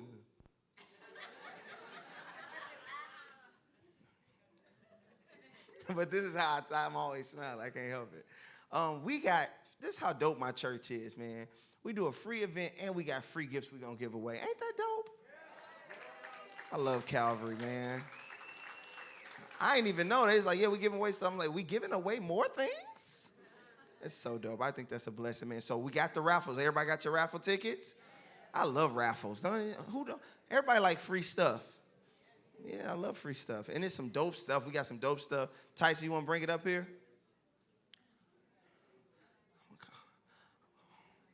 What's her name? What's Pat Sajak, the lady that helped on Wheel of Fortune? What's her name? Diana. Who? We don't need the lights on, do we? Like that's. Oh, they need to read. Okay, my bad. Can we turn all the lights on? Okay, never mind. I feel like Roman. You know, Roman don't like the lights on either. I guess it's bright. Ah. All right, what's her name? Vanna.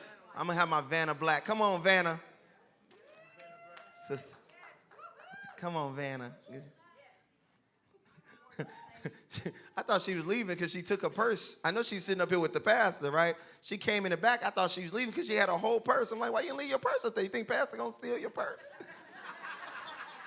Because I knew she was sitting up here next to you. She gone with her whole purse. I was like, man, black girl, they don't trust nobody. When you grew up in the hood, you take the purse from your mama. I don't know you.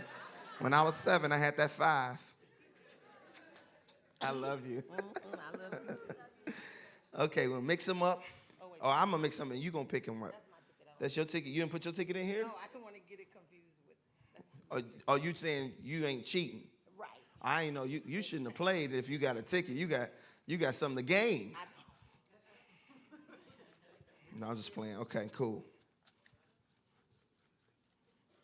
They're not going nowhere. They just kind of moving in the same place. Just gonna grab one. Close your eyes. You can't see them anyway. All right, you ready? I'm gonna read the last 3 numbers, okay? 2, 0, 1. Ah! Congratulations, you won Lighthouse. Let the light from the lighthouse. You want to give it to her? You make her. Let it shine. Who said sing? Nigga, no. Singers always want non-singers to sing. Sing, sing, so they can laugh at you. Real singers always want non-singers. Go ahead, sing, please. Are we gonna do another one? We're gonna do another one. Yeah, and we're gonna do the last one. We got an MP3 we're gonna give away last. Ain't that nice? It's like technology. It's nice. Like, that's a nice gift. Like, that's money. Somebody bought that. Calvary, thank you, everybody. Your tithes is helping us. Thank you. They're being used to help the community. Okay. All right. What's the next gift? Tyson. Tyson back there kissing babies, his wife. Like he the president.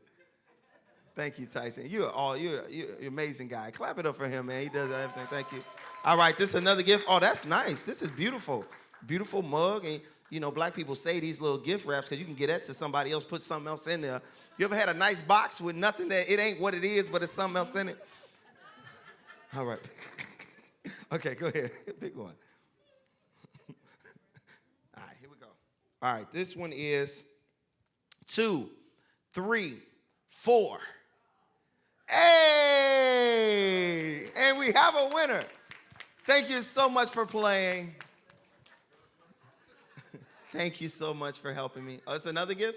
I'm going to do that one last at the end. Y'all want to just do it now? Yeah, let's do it now. Okay, we'll do it now. MP3 player. This for all the marbles. You got to mix that up. Ooh, somebody special. I didn't even play it. I should have played. Man. Numbers, last 3 numbers. 1. Y'all are. Is it me? 9. Yes. 5. Going once. It's not you, actually. 195 going twice. That's so sad.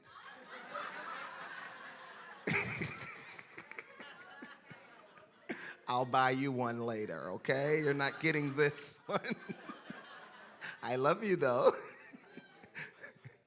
Those kids, happy Mother's Day. All right, go another one. Okay, one more. That was your ticket? You can't get it. Don't worry about it. 195. Was it? No. No? Okay. All right, the next one. Here we go.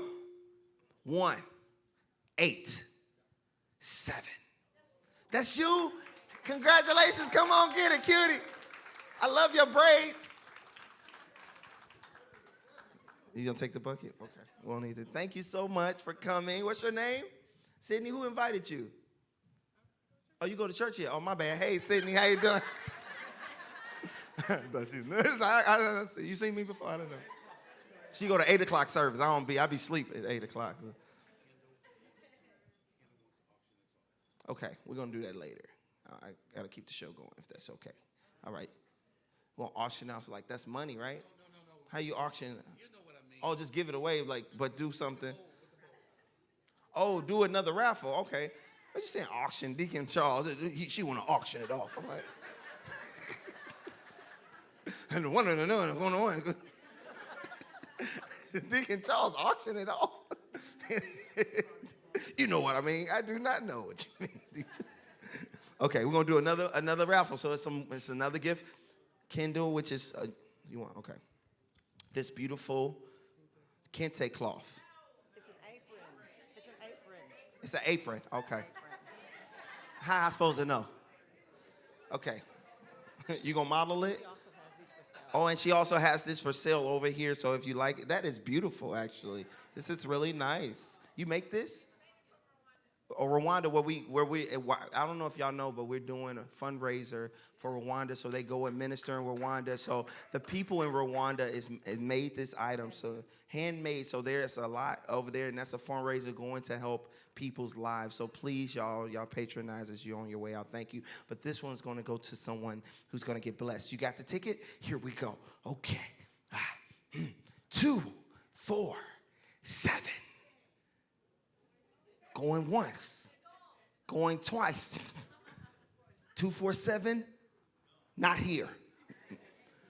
Oh, you got to pick it. My bad. I'm trying to hurry up. This just went a lot longer than I expected. Oh, wait, that's 2. Oh, wait. That's a nice ring you got there. Thank you. 1, 9, 3. Your mother? Where's she? She can't walk. She walked over. Okay, never mind. She just walked from back there to back there, but you can't walk. Okay, no worries.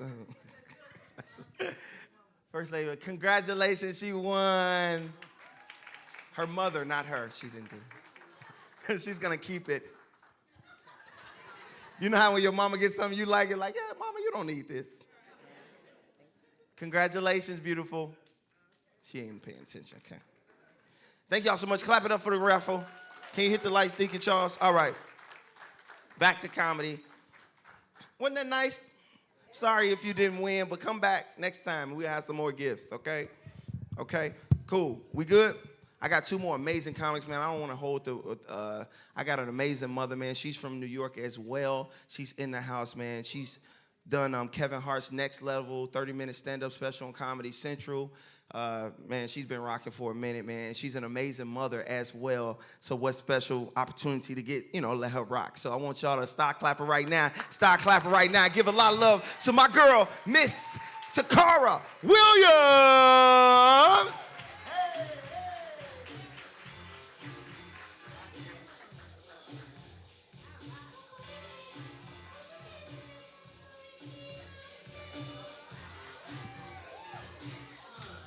Cut that off. Go ahead, cut that off. Forgot I was in the church. I had to catch myself. You're trying to get me in trouble. What's wrong with you over there, DJ? How y'all doing? Happy Mother's Day to all the parents in here. I'm a mom. I can't stand them kids, man. I love them because society says I should. But like them, I don't know, man. I don't think I'm feeling them yet. Every time I say that, somebody gets offended. Always in my DMs or outside the show. You said something about your kids. You said that you didn't like them. That's not nice. The things that you said, it wasn't okay. I have children, and I would never say those things about my children. Then I got to ask the question. I'm like, how old are your kids? My daughter is 6, and my son is 3. I'm like, shut up. You ain't no real parent yet. You ain't no real parent yet. You're not a parent until you have teenagers. That's when you toe-to-toe with your kids saying, you think I'm playing with you? Keep playing with me. That makes you a parent. You're not a parent until you have Googled the jail time. Like, that's what makes you a parent for them kids. I got teenagers. I ain't never want to fight nobody in my life. There's some of y'all in here now. I walked in, and this boy in the back, he looked like my son. I had to woosah myself because he did something to me earlier, and I almost socked you for him. See, I don't want to do. People get so offended, and they ain't even real parent. You're not a real parent until you look at your kid and go, keep playing with me. I got a teenager. I got an 18-year-old son. I know, right? Stop. You so crazy. Stop, girl. You are so crazy or whatever. Stop. I got a 14-year-old daughter, that's the one right there. That girl, that's the one right there. Because she be mad all the time for nothing. Everything is... I can ask her a regular question. Casey, you hungry? She'd be like, I can eat. I'm like, you can starve too. Keep playing with me in this house. I ate already. I had my food in the car. Keep playing with me. That's how you know you're a parent, when you buy food and you eat it in the driveway because you don't want to share with nobody. You eat your Chick-fil-A in the garage, the engine running, you don't even care about carbon monoxide poisoning. You stuffing them nuggets in your mouth, you get out the car, you got crumbs all on your shirt, Polynesian sauce jizzing all down your chin. She always angry. My 18-year-old, he's a cool kid, Cool kid. Tragically, a couple of weeks ago, he fell and he broke his jaw. Right, we found out he's diabetic. His sugar got low. He stood up and he just, bam, dropped, hit the floor, right? Tragic, right? When you're a mom and you're a comedian, you just see things a little differently. His friend calls me, right? First of all, I'm Belizean, right? And my son is Belizean and Honduran. He speaks full Spanish, right? I don't know nothing. Best friend is named Antonio. He's Mexican, right? He calls me on the phone. He goes, hello? I said, hey, Antonio, Chase is falling. I said, what? He's falling. I said, he's falling right now? Yes, he's falling. I said, he's still falling? He ain't hit the ground yet? Yes, he's still falling. I said, so he just in the air like, oh, like he, yes, he's Chase's mom, he's still falling. I said, well, call me back when y'all done. I ain't got time for this, but I pick my son up, I take him to the emergency room. The doctor coming to me, he said, Chase's jaw is broken. I said, oh no. He said, it's broken in 3 places. We have to wire it shut. I said, okay. He said he's going to be on, recovery's going to be different. It's going to be a little difficult. I said, well, what does it look like? He said, well, it's going to be wired shut. He's going to be in a liquid diet for 4 to 6 weeks. I said, okay. He said he's going to lose a lot of weight. I said, well, how much weight we talking? He said, let's just say he's going to be ready for the summer. How do I get in on this? Like, how do... Like, do I pay for his jaw and you wire mine for free? Like, I want to win too. Because working out ain't working out, I messed up for my son too. I didn't mean to. Like, I didn't know. I didn't know my son had 2 little girlfriends, right? I didn't know. So when I went to pick him up from the house, there was a little girl there. I said, thank you for helping me out with my son. I appreciate you. So then I take him to the emergency room. They said they're going to admit him. I said, I'm going to go drop your sisters off at my friend's house, and I'm going to come back and stay with you for the night. And when I get back, like an hour and a half later, there's a little girl sitting on the bed. Now, she looked just like the other little girl. I ain't know. Look at her. She said, ooh, girl, what you did? I didn't know. So being a mom, I said, listen, I want to take this time. I want to thank you again for being there for my son earlier. She said, I wasn't there earlier. I said, yes, you was. She said, no, I wasn't. I said, yes, you was. I saw your face. I know your face. I remember it. You was there earlier. She said, no, I wasn't. I said, you drive the green Camaro, right? She said, I don't even have a car. I was like, man.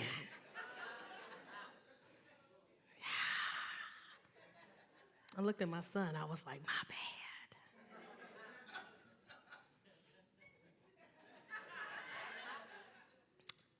Thank God your jaw's already broken, right?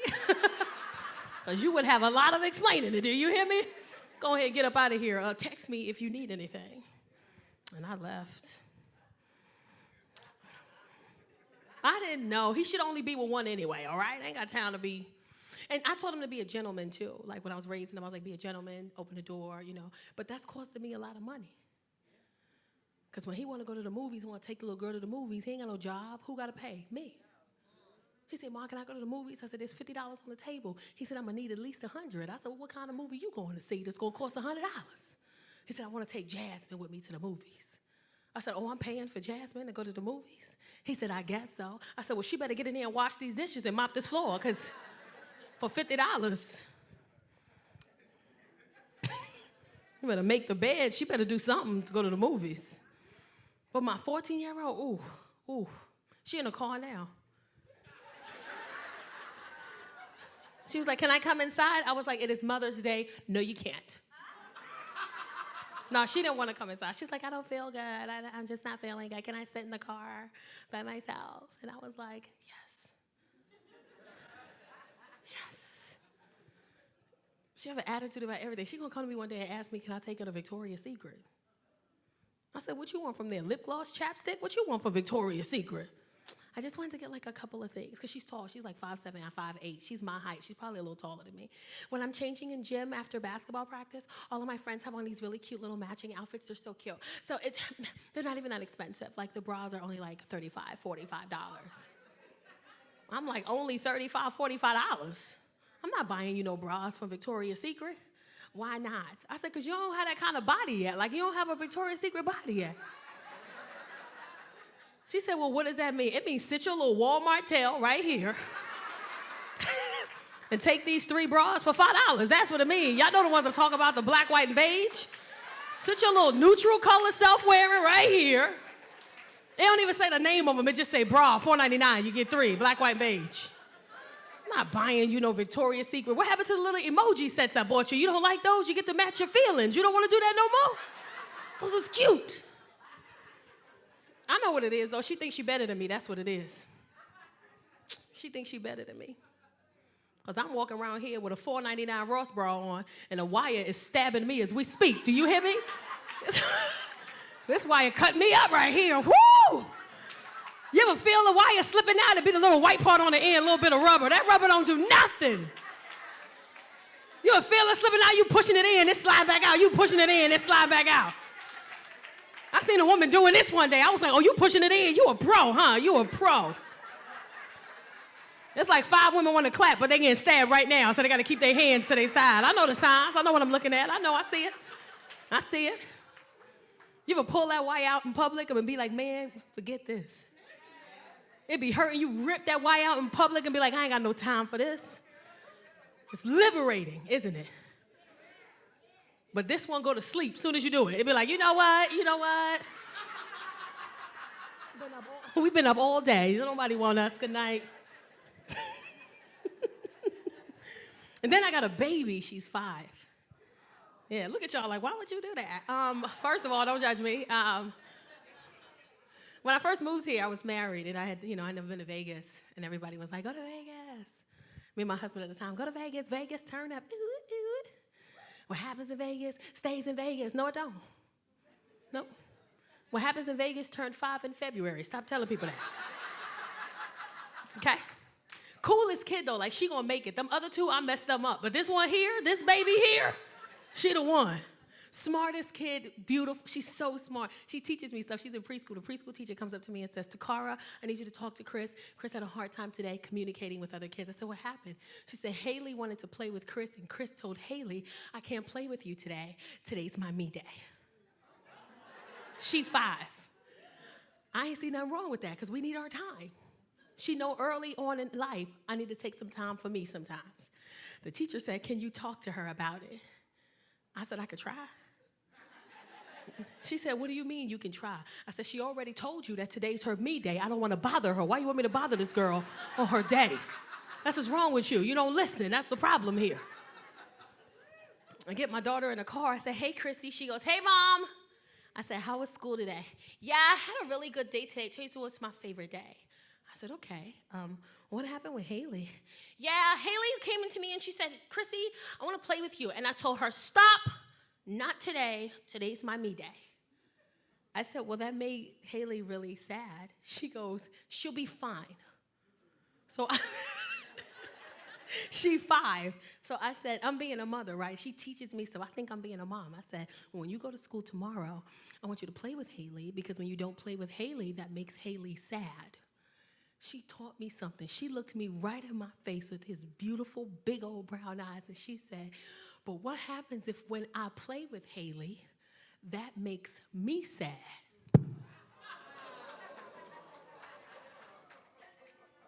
You know how many people we play with that make us sad? You know how many people we play with just to make them happy, and we over here sad? I start yelling. I said, you know how many people your mommy play with that make her sad? Your father, your grandmother, your aunties. You sometimes you make me sad. Because when I play unicorns with her, she don't let me be Rainbow Dash. I want to be Rainbow Dash too, all right? If you're in a relationship and you're married, stay there. Ain't nothing out here. I promise you, this dating is trash. It is the worst You've been dating and it's been going so bad, you're ready to take your ex back. Like, that's where I'm at this point. Like, just come on back in, fam. Just bring it back in. Come on in. Bring that baby with you. I don't even care no more. Come on, bring it with you. Y'all can share a room. I don't even care at this point. She laughing so hard. It is so bad out here. And it's weird because I'm like pushing 40, right? So it's either I attract really young guys or real old guys. I seen one of them in here. You better leave me alone, sir. And I'm not talking like regular old. I'm talking about the kind of old where they wear full linen suits with socks and sandals. Like that kind of old. Like the kind of old that wear 2 Bluetooths and when you call, they don't know which one to answer. They just yelling, hello. Hello, baby girl. Your real name don't even matter. You just baby girl. That's your name. I'm at the gas station. I'm pumping my gas. Some old school dude walk up to me. He had on a full red linen suit, white socks, white sandals, kind of cane, right? He said, baby girl. I looked at him. I said, I'm pumping my gas. He said, baby girl, I know you hear me talking to you. I said, He said, why are you out here pumping your gas by yourself? I had nothing to say. I said, well, I'm just in a situation right now that requires me to pump my gas by myself. I had nothing. He said, what's wrong with you? You crazy? I said, as a matter of fact, I am. He said, well, shoot, that's just the way I like them now. I like me a little crazy. I'm a woman. He said, baby girl, I want to tell you something. I said, He said, come here. I said, I don't want to. I'm almost done. He said, baby girl, come. I said, what do you want, sir? He said, I just want to let you know all my kids is grown. I said, what? He said, all my kids is grown. I'm retired. I got a little bit of money in my pocket. What you trying to do? And he dropped his cane and he backed up on me and did this. I said, sir, if you don't pick up that cane and get out my face, sir. I'm lying. I gave him my number. I did. Wait, let me tell you what. Wait. Y'all judging me? I did. He was the sweetest guy. He's the sweetest older gentleman in the world. He was cool. Everything was cool. We texted. What got real crazy is when I called him, I called him on the phone. He said, hey, baby girl. I said, hey. He said, I want to do something nice for you. I said, okay. He said, what you want to do? I said, we can go to dinner. He said, well, shoot, I could feed you. I said, okay. He said, what time is good for dinner for you? I said, okay, let me think.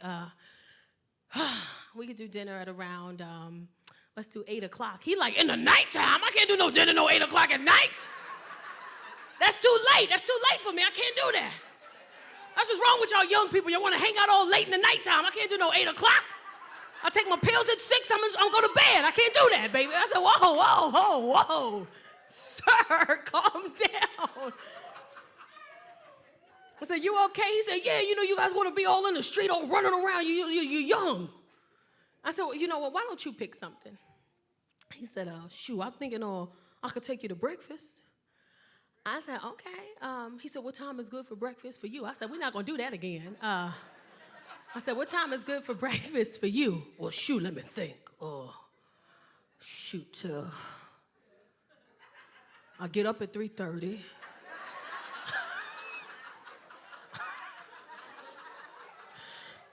I read my paper.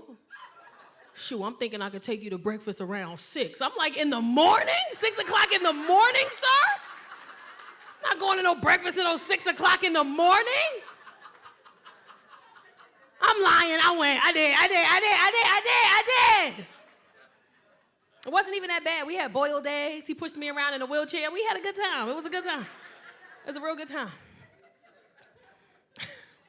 It's either that or I attract like real young dudes. I attracted this young dude. He's 23. He was fine. Gorgeous guy, right? He not smart. Was dating for a little while, and I had a show in Panama. I invited him to Panama. He said, okay, I'll come to Panama. I said, cool. 2 days before the trip, he texted me and said, can you send me the address? I said, to Panama? I thought he was joking, so I sent him the address to the resort in Panama. He texted me back and was like, oh, we going to Panama.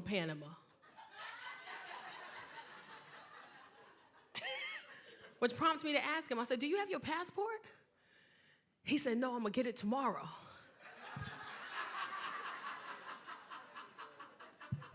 But he got it. He went to the place at 5 o'clock in the morning, was inside at 8, out by 3, caught his 6:30 flight, met me in Panama. We arrived in Panama, we talked, we have a good time. I said, I'm hungry. He said, you want to go get something to eat? I said, cool. We go downstairs to the restaurant. The waitress walks up to us. She said, can I get you guys anything? Sangria. He looked me right in my face and said, oh, I go to Sangria all the time. I said, you go where all the time? Sangria.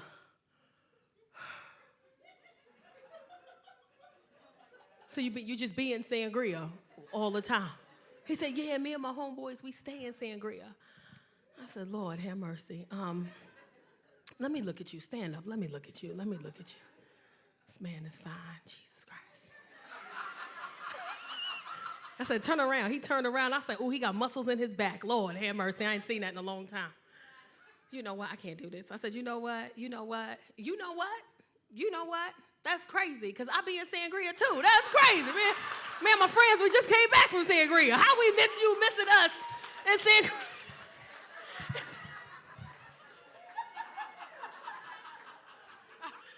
All right, let me get up out of here. Real quick, happy Mother's Day to all the mothers.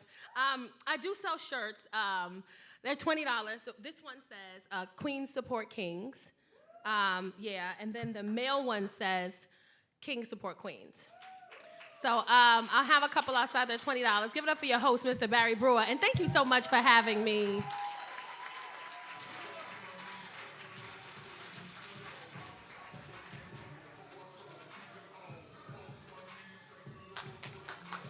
I know y'all ready. Hey, clap it up for Tacarra Williams. She was good, right? All right, cut it. My boy about to take you home. He's an Emmy winner. He's got a show right now on Nickelodeon. You need to check it out. It's called Cousins for Life. You need to check that out. He also did the Next Level Comedy Central with Kevin Hart. He hosts every Sunday at the Laugh Factory on Chocolate Sundays. He's here for you tonight. I want y'all to give my boy a lot of love. We did Who's Got Jokes together years ago. He's here for you tonight. Give him a lot of love. Stop clapping right now. Stop clapping right now for my boy, Mr. Ron G.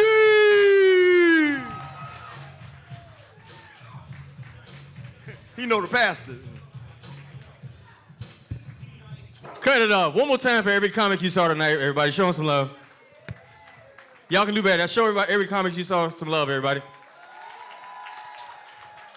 Hey, so listen, man. Barry said, Ron, I need you to come do my church. I said, look, I'm an Emmy winner, got my own show on TV. I've been doing some things in my life. I said, if I come to this church, I need specific things. He was like, Ron, whatever you want, I got you. I said, look, if you can put a shower curtain next to the back of the stage, that'll be awesome. He said, why you want a shower curtain? I said, don't worry about it. Just put it on the back of the stage. That'll be amazing. I said, also, if you can find a black towel, put that over the window too, right next to the shower curtain. Just put a black towel over the window, because I don't want the street light to shine in while I'm performing and distract me. He said, why would you say that? I said, look, don't worry about it, just do it.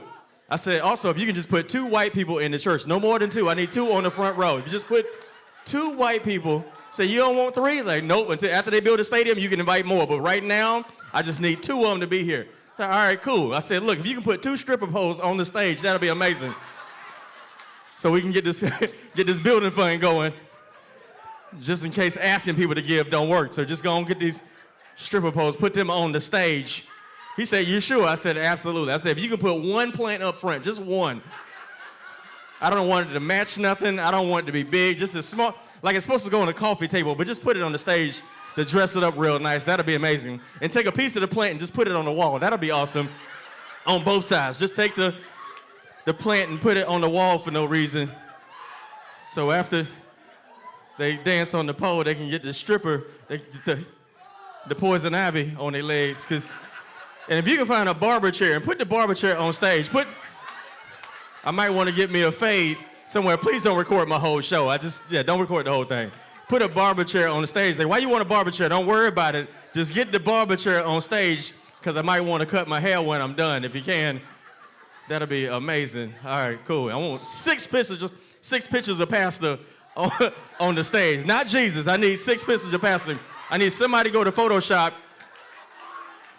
and I want 1 looking like this and 1 looking straight, and go to Kinko's and print out a banner and put it right behind the baptism pool. So when you come back up, you see pastor right here. You don't see Jesus. You come out the water and you like, oh, that's pastor right there, right next to the stripper pole. Because once you dance, you get the building fund, and then you go jump in the water, and you come back up, and you see Pastor on the Kinko's printout right there. That'll be amazing. That's cool. All right, everybody good? Everybody? That's amazing. Yeah, that's...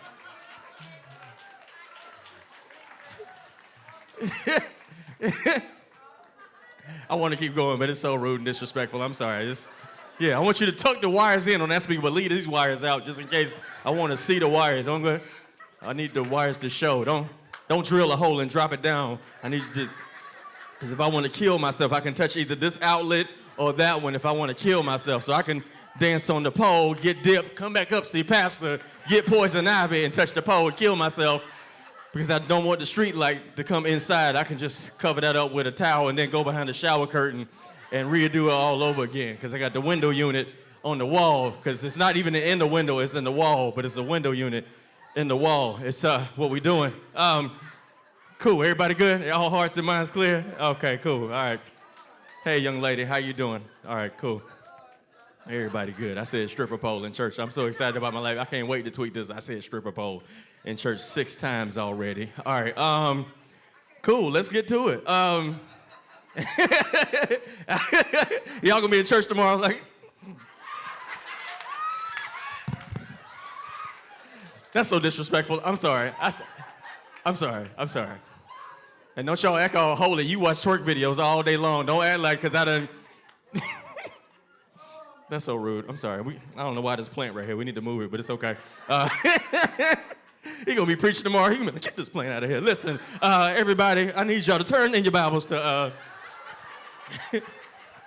It's me. Listen. My face is up there twice. Not Jesus. I got my face up there. And find a nice filter. If you can use. Find a nice filter with my face. Yeah. Ah! Woo! All right, we're back. Sorry. That is reckless. Thank you. That's my time. That's just. Ooh, some of the saints mad too. He did not say stripper pole in service. This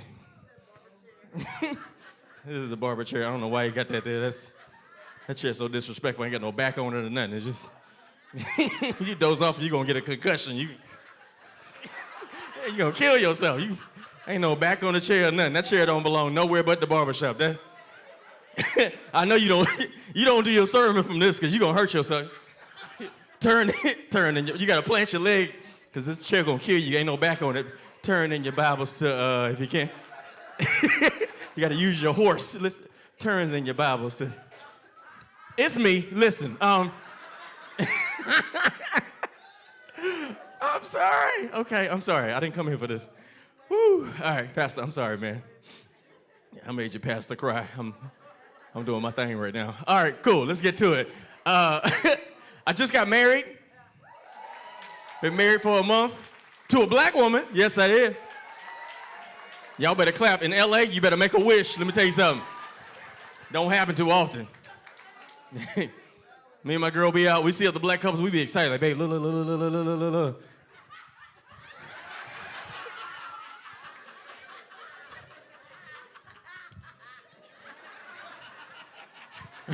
We be excited.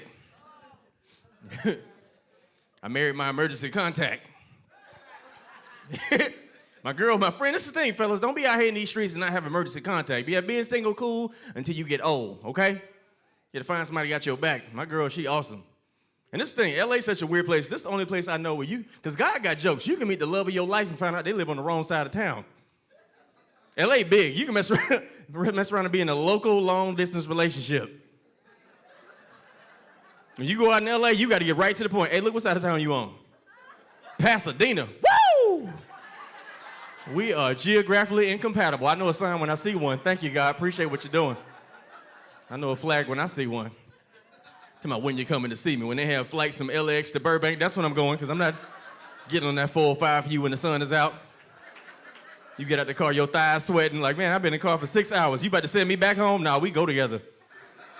I'm gonna sleep on your porch in the living room. I'm not going back home tonight. No, I've been in traffic all day long.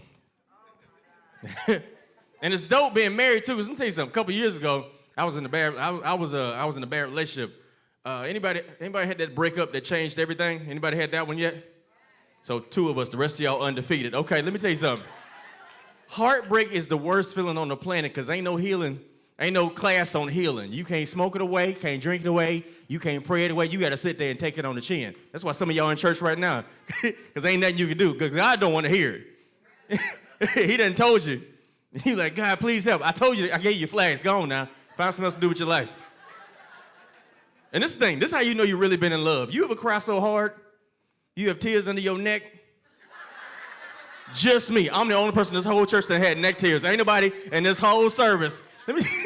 I ain't talking about the little cute ones you can catch them. No, I'm talking about don't leave me. Don't leave. She gon' leave me. Just me? Okay. I'm talking about them kind of tears. You ever cry so hard you got to find a wall to slide down? Anybody ever had a wall that's like,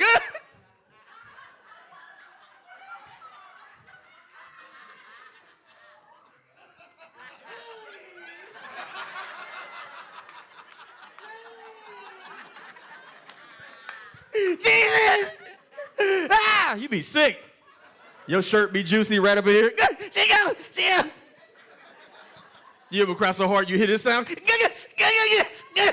Just me? Just yeah. You ain't never made that sound your entire life. Yeah. You be sick. You ever cry so hard you see yourself crying in the mirror? And you can't believe you crying like that? And you cry extra hard looking at you cry because you ain't never seen you cry like that before? Yeah.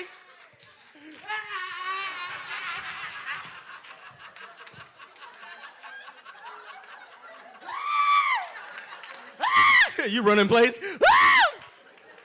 You examine your cry face.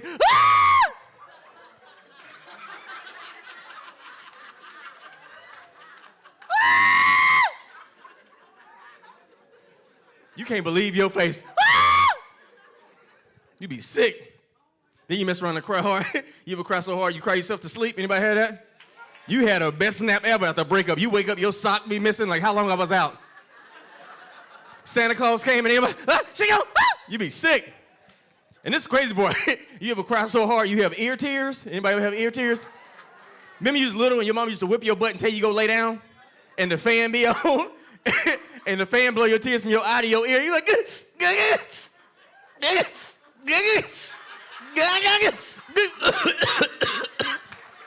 you almost drown yourself. Choke on a snot bubble.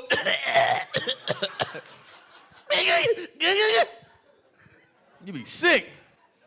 You stopped crying an hour ago, your body don't know it. You like, you ever had to cry hiccups?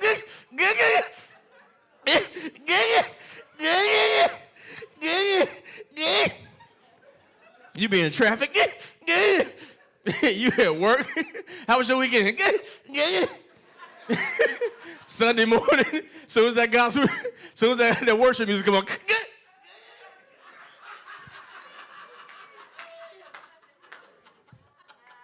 Start rubbing your thighs for no reason. You be sick. And this is the thing, I feel like women, y'all handle breakups better than men. Like, y'all, when y'all go through breakups, y'all hide it better than we do. The women go through a breakup, y'all come together as a community. Some old black woman show up out of nowhere with compliments and scriptures. Baby, don't you even worry about it. God has a plan for your life and a purpose for your future. If he bring you to it, he gonna take you through it. This is a setup so he can show up. You like, thank you, mysterious black lady, for believing in my dreams. Now, I want to join your church and start a ministry for women who make mistakes just like I did so the young women won't make the same mistakes that I did. Mysterious black lady. For real, man. Well, y'all bounce back fast, too. Y'all get cheated on. Same day y'all be in the gym like, revenge, buddy. I'm back and I'm better. Thick thighs save lives. God, it's so good. Dog filter. You got a whole calf muscle. You was with him for 6 years and didn't work out one time. Now you get cheated on. You got a whole calf muscle. You got your own online fashion boutique. You selling tummy tea. You're an Herbalife consultant now. Like, man, you should got cheated on years ago. You look amazing. Especially black women. Black women, y'all glow up. Y'all be working out. You cut your hair off, you dye it blonde. Put coconut oil on everything. Y'all walk in the club glistening. Y'all walk up in the club looking like an Oscar.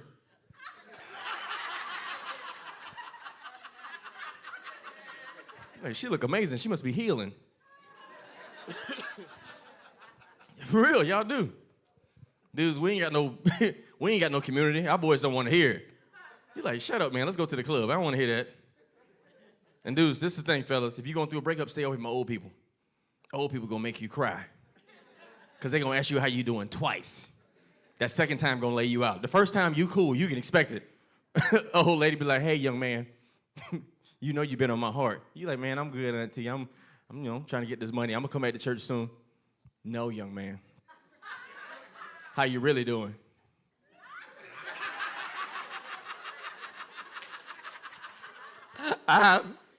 It's not going so well. I don't feel so good. Cause she kicked me out, right? And I just needed one more month, cause you know I'm in the studio making these beats, and ain't nobody buying beats over the holidays, right? So I was gonna wait till tax season to try to sell my beats, and she kicked me out. And I went to Target to try to get an application, and they told me I had to do it online, and because I live outside, I ain't got no Wi-Fi, and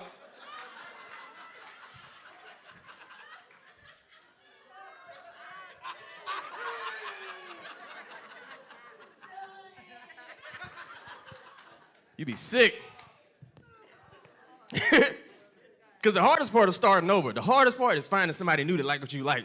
You and your person, y'all like all the same stuff. Then you get older, you be in your feelings, you like, man, who else am I find that like sleeping with the fan on?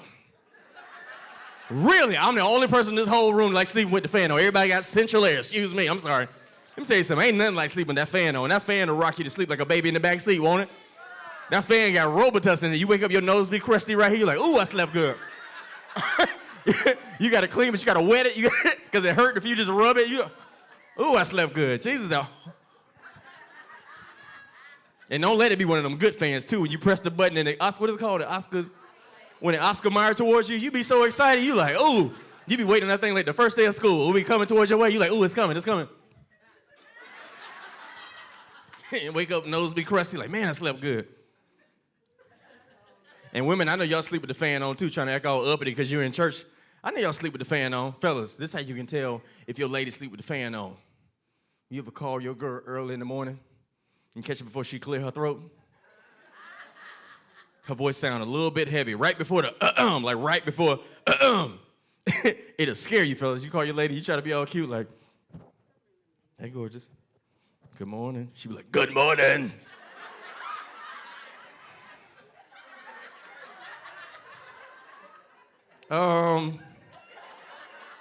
What you doing? Laying down. What's that humming? I was sleeping with the fan on. Hey, baby, you sound handsome. You need to drink some shea butter or some baby oil. Lay me alone.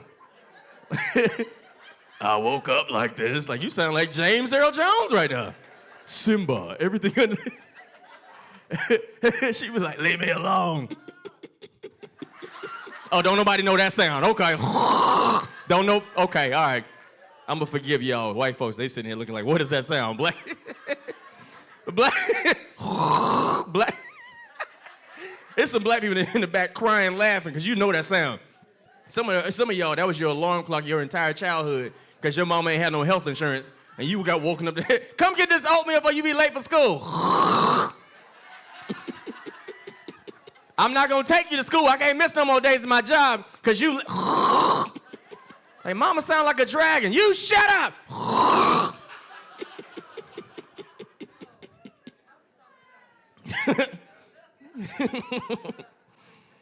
There's no reason for this plant to be on stage. Listen, at all. So I got married, man. I'm in a place in my life ready to have some babies about that time. But don't rush me now. When you get married, people are like, when y'all gonna have some kids? Calm down. I've been married for a month. Relax, okay? Let me enjoy my wife. The way God intended it, that organic. But this is the thing. I want to have kids, but I want to have kids before I get too old. I don't want my kids to wind up being old people baby. Anybody know what that is?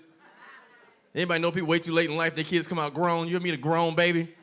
They don't smell like regular kids. Like a grown baby, they smell like they don't work the double. You know, most babies, babies have that sweet baby now. You ever smell a baby fresh out the plastic? Like it smells sweet. You like, oh, you smell, I want one of these. Them grown babies, they smell like they done had cigarettes. Like, all right, they come out the womb like, all right, nurse, somebody go be in this incubator if you need anything. I need some milk and some matches. I'm about to go lay down. I had a long ride in. That dude right there hit me too. He don't know me like that. Like, what? My best friend is what I call old people baby. Like when I was a kid, I used to do kid stuff. I used to play with Play-Doh, had a bike, had a big wheel. My best friend, he was the same age. He used to come to the door with a house coat on and a cup of coffee. Like, child, I want to come outside, but my ankle's swole. I don't know what's going on with me. I soaked my feet in some Epsom salt and they still swole. Listen, I was going to go outside and play in the playground, but I started smelling rain. And you know, every time it rained, my bones be aching. So I just went back to the living room and started watching my stories and watching The Price is Right. You know that Bob Barker, he was way better than that new dude. He be losing weight too much. I don't trust him like that. Anyway, I took some fish out. I was going to make some chicken, but I had my mouth all set for some fish. I'm like, you 8 years old and had your mouth set? Yeah, child, I had my mouth set. Anyway, I'm about to go in my room and iron my clothes for the week, get situated, cut these little coupons, and pay these bills, balance my checkbook out. Anyway, take care, beloved. Call me beloved. Take care, beloved. Have a good one. Tell your mama I said hello. I see her Tuesday on bingo. I'm like, you 8 years old? Calling me beloved? A lot of y'all ain't laughing at that joke because you got old parents. You can't really enjoy that joke. This is how you can tell if you got old parents. You can tell your parents' age by your field trip food as a kid. Maybe you went on a field trip and your parents pack your lunch. Like, I had young parents, so I had fun food. I had, like, turkey cheese, peanut butter and jelly. My parents liked me. I had Capri Suns, fruit roll-ups. Anybody know what Gushers are? Gushers? About 3 of y'all. The rest of y'all got old parents. You was like my best friend. My best friend's on a field trip. He had yams, greens, and a Cornish hen. What you doing with a Cornish hen on a field trip to the zoo? There's never reason to bring a whole hen to the zoo. You got the whole bus smelling like a civil rights pep rally. If you don't close that container, got it smelling like the fellowship hall at church. You know the fellowship hall? Smell like a fundraiser plate. You know old ladies make the fundraiser place at church. He can't even close his lunchbox because the hen leg hanging out. Man, no gorilla gonna kill you, you smell that hen. He in the back of the bus mad. Nobody want to trade him food. Like, hey, look, I trade y'all some oxtails for some gummy bears. Anybody want some oxtails? Anybody want some okra? I got some okra for some cookies. What about these catfish nuggets? Anybody want some catfish nuggets for some grapes? And like, catfish nuggets, how old are you? He even had an old people baby Christmas list. When I was a kid, I wanted a big wheel, a bike, and some Ninja Turtles. My best friend, same age, he was like, hey, Mom, can you get me some mock necks, a slow cooker, and a crock pot? And if you can, get me 2 tickets for me and my girlfriend, Shirley, to go see the jazz festival. I'm like, you got a girlfriend named Shirley already? Yeah, we want to go see Boney James. I heard Will Downing going to be there and Cheryl Pepsi Riley. Cheryl Pepsi Riley, who is that? Boney James, how you know what Boney James is? He even had dress shoes. Anybody remember the kid at school wore dress shoes all the time? They wore dress shoes with everything. With shorts, swim trunks, cargo shorts, scuffing up the floor. He in the grass. How you scuff up grass? Hey, look, man, I have so much cool stuff going on in my life and my career. I go by the name of Ron G. If you don't mind, please follow me, comedian R-O-N-G. I have my own TV show on Nickelodeon called Cousins for Life. It airs every Saturday at 8:30, which is an hour past the time it's been on. But every Saturday, man. But I just want to say, man, thank y'all for having me. Thank you for Pastor even having events like this. I feel like we live in a very, appreciate it. We live in a very critical time, man, where stuff is changing, man. You can't do church as usual. You can't do church as usual. You can't live your life like everything's okay. Like, this has been the most intelligent generation we've ever had. You have everything at your fingertips, but you don't have no power. And now we live in a time where you can't play. If God's tugging on your heart and telling you to do something, like, it matters. You being in position, like, literally, I'm in front of y'all right now because I said yes to my dream. Like, I wouldn't be having this conversation if I didn't say yes to my dream. And a lot of y'all sitting on your hands, you sitting in your dreams complaining because ain't nobody giving you no opportunity. You hate your job, But God's given everybody a gift, especially in the hood. When you're deprived of rights and privileges and things that, as an American, you should have, it makes you creative. It forces you to be creative. Art came from struggle.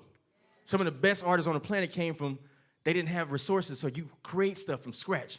I seen a video of this little African kid. He was making hydraulic pumps and like dump trucks and stuff from syringes and like computer batteries because he didn't have a lot. But God does that for us because sometimes people that have everything, you have blind spots that you don't know about. But when you grow up in the hood is the wave. Because this thing, I'm not saying be proud you're from the hood, but don't be comfortable. Because being in the hood, God give you certain gifts and tools that other people don't have.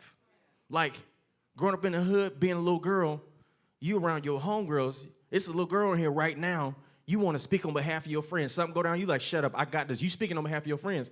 And it's cool in the hood, but that also translates to being a manager or a lawyer because you speaking on people's behalf. You get what I'm saying?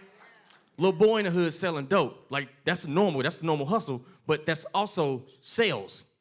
That's also learning how to buy low, you selling high. Like, that's a gift. And a lot of parents in here, because you didn't have opportunity to do it because you chose other things, you discourage your kids from pursuing their dreams, and it's unfair. You see your kid have an inclination towards something, you let them try it until it fails. Because God puts stuff in their heart, and you can't ignore it. And the worst thing ever is to have something in your heart that you can't explain, and your parents don't see it in you. So not only you got to fight when you go out in the world, you got to fight when you come home to explain your dream. When I first started doing comedy, I got booed, but I felt something. I played sports, so I'm competitive. If you knock me down, I'm going to go back at it. I got booed, and I told my mom, I said, hey, Mom, I got on stage for the first time, and I got booed. She was like, they pay you to get booed? And I was like, no, but I like it. Cut to now, I make more money than both my parents. I own a home in L.A. And I'm not saying this to brag. I'm saying my property value doubled because I live in Inglewood in 5 years. You know what I'm saying? The fact I said yes to my dream, I met my girl at a comedy club one time. I met the woman I'm supposed to be with because I was in position. Little boys, while you sitting here chasing chicks and you on Instagram, God put something in your heart. And while you chasing chicks, he got something else for you. Comedy saved my life. I wasn't in the streets because I wanted to be good at this gift I have right now. And I'm saying for the little boys here, whoever you are, you know you're supposed to hear this, pursue your dreams, man. Girls will come. Once you on, you ain't got to say nothing. Because you awkward and you weird. You ain't going to fit in. You ain't no thug and you ain't no nerd. And sometimes that's a weird space to be in the hood because the way we portray masculinity is if you ain't hard, you ain't no real man. And that's not real. That's not tangible. It's not measurable. So women, stop with that toxic masculinity phrase because you put black men in a box because we don't all start out at the same spot. We don't all have the same tools that we should have, but you learn through making mistakes, which is unfortunate. You know what I'm saying? Because a lot of us don't have fathers. We don't have men in our lives showing us how to do things the right way. So don't put a man in a box and tell him he's toxic because he existed. Do you get what I'm saying? Just like that's like me saying all black women are angry. I can't ever say all black women are nothing because y'all go through more than most of us anyway. You're not protected at home. The man you date don't protect you. And in the world, you got to protect yourself at your job so you feel like you don't have a voice. So you have to be tough because you don't have a choice. Do you get what I'm saying? But for me calling you angry but not knowing why you're angry, it does you a disservice and it puts you in a box. Because black people, we're complicated people. Like, it's nuances to being black. It's certain stuff that we have to go through that other people, cultures don't even have to think about. The fact I got to turn my music down because you're uncomfortable. Me and my neighbor, I got white neighbors now. My neighborhood gentrified, which is fine. No shade on anybody. Me and my neighbor pulled up at the same time, white lady in the truck. She has a garage that's covered. Mine is covered but doesn't have a door on it, right? I pull up in the garage. We get there at the same time. Instead of her like waiting to speak to me, she ran out the truck and went to the door and pressed the button from the door instead of, letting the car down, waiting, and then going to She closed the garage door down on her truck. And I'm sitting here like, all you had to do was say hello. But again, moving into people's neighborhood and not getting to know them, there's nuances that we do all the time that's a threat to you if you don't take time to get to know people. You know what I'm saying? Certain things that black people do, we laugh loud, like, there ain't no threat. Corns, rolls, dreadlocks, all that stuff is a threat in a corporate setting because you don't have a reference point for what we have to go through. The amount of times we have to silence ourselves in a certain environment because you got to decide whether you want to be an N-word or you got to shut up and get that check because your family needs this money. When the police pull you over, my dad told me at 16, he said if the cops pull you over, be chill, be cool. I can get you out the jail, but I can't get you out of the ground. I'm 16. Some people don't even have to tell their kids that. Because when I tell you my life matter and you tell me all lives matter, it's not the same thing. But we still, from the time we born to the time we die, we live in being uncomfortable so much that when people are nice to us, we feel like they're up to something. Isn't that crazy? Like when somebody actually try to love on you, you feel like they want something from you. And a lot of us, even in this room, like, ladies, you're going to meet men that aren't even your husband. They're going to be nice to you. They're going to be the one dude. He ain't your husband, and he ain't supposed to be your husband. But he's supposed to show you there's good men out there. Fellas, there's supposed to be a woman that's dope. She ain't going to be your lady. And the thing is, too, you can't prostitute the gift that God gives you to get what you want, have all these broken hearts, and then go meet the person you're supposed to be with. You know what I'm saying? There's a certain grace and peace that God gives you. He loves on us. Even when we wrong, he still loves on us. And that's the same love you should show the world. That's why be very careful with your words. Every person in here, don't talk negative to yourself. If you hear me, I won't ever do a broke joke. If I do a broke joke, I'm like, I used to be broke. I don't say I'm broke. Matter of fact, the same way some of y'all are with your business, be like that with your heart. It's some dreamers in here. It's some people in here like, I'm going to start my own business. You started your own business. You like, I'm going to get this car. I'm going to get this car. But with your heart, you like, well, we'll see what God says. No, ladies, you take care of everybody else, but you don't take care of yourself. God give y'all, especially black women, he gave y'all a special intuition. When something don't feel right, you got to trust it. And don't go investigate it, because that's when you go to crazy girl land. I got to hear him say it. Because women, y'all cape up for each other when it's time for some crazy stuff. Girl, get him. Let's show up at, no. If God tell you it don't feel right, instead of volunteering to be a victim, you leave. Because the longer you stay, when you actually meet the man you're supposed to be with, you so jacked up, you can't love him, receive his love, because you stayed in too long trying to love on somebody who is unlovable. My pastor told me something that changed my life. I was in a real toxic relationship with a woman. On paper, we was perfect. Christian girl, we learned how to pray. I love Jesus too. Like all the checklists from church girl. But sometimes, I was raised to be a fixer. And normally your personality type comes from out of your household. When you're the oldest, you always want to take care and protect. When you're the baby, you're very insightful, but sometimes you get naive because you don't get the chance to have all the same privileges that the other ones who went through more than you get. But I'm saying, I was trying to take care of this girl and loving this girl, and I got jacked up. And I kept going back to her, and I'm like, why don't she see it? Because in my head, I spiritualized the issue. All this instinct God give us being in the hood, you know when something don't feel right. You park your car, you like, nah, let me go ahead and move my car. Like, God give you that, but you don't do it with you do it with your car, but you don't do it with your heart. Do you get what I'm saying? My pastor said, what's broken in you that makes you commit to somebody who reminds you you are unlovable? Not dating, you committed to somebody. Women, you complain about a man, you know he trash. You see he trash. He eat McDonald's every day. Now you got a kid with him and you mad he don't pay child support. You saw it. And you mad at him, calling him toxic. No, you have a choice. You're not a victim. If you walk in your power that God given you, you're never a victim, ever. You give love based on what you can afford to lose. Don't give somebody all your heart because I don't usually do this. No, dating is collecting data. You collect information. If it don't feel good, you don't feel loved, you don't feel heard, leave. Don't keep trying to stay there and figure it out, talking to your girls, getting on social media. No. You're grown. God's giving you the best gift in the world, which is his grace, his love, and his spirit. His spirit going to tell you a lot of stuff. My instincts make me a lot of money. On stage, I didn't know what I was going to talk about, but I was like, let me just trust it. And it's kind of like when you play basketball. When you work on your fundamentals, when you in it's crunch time, fourth quarter, and you start just trusting what you've been practicing for, you're already prepared. But if your walk ain't right and you ain't close to God, you ain't going to never be prepared. Everything going to be a new occurrence. Everything going to be brand new every time versus like, God, I'm going to trust you. This don't feel good. There's no reason for me to smile right now, but I'm going to just smile.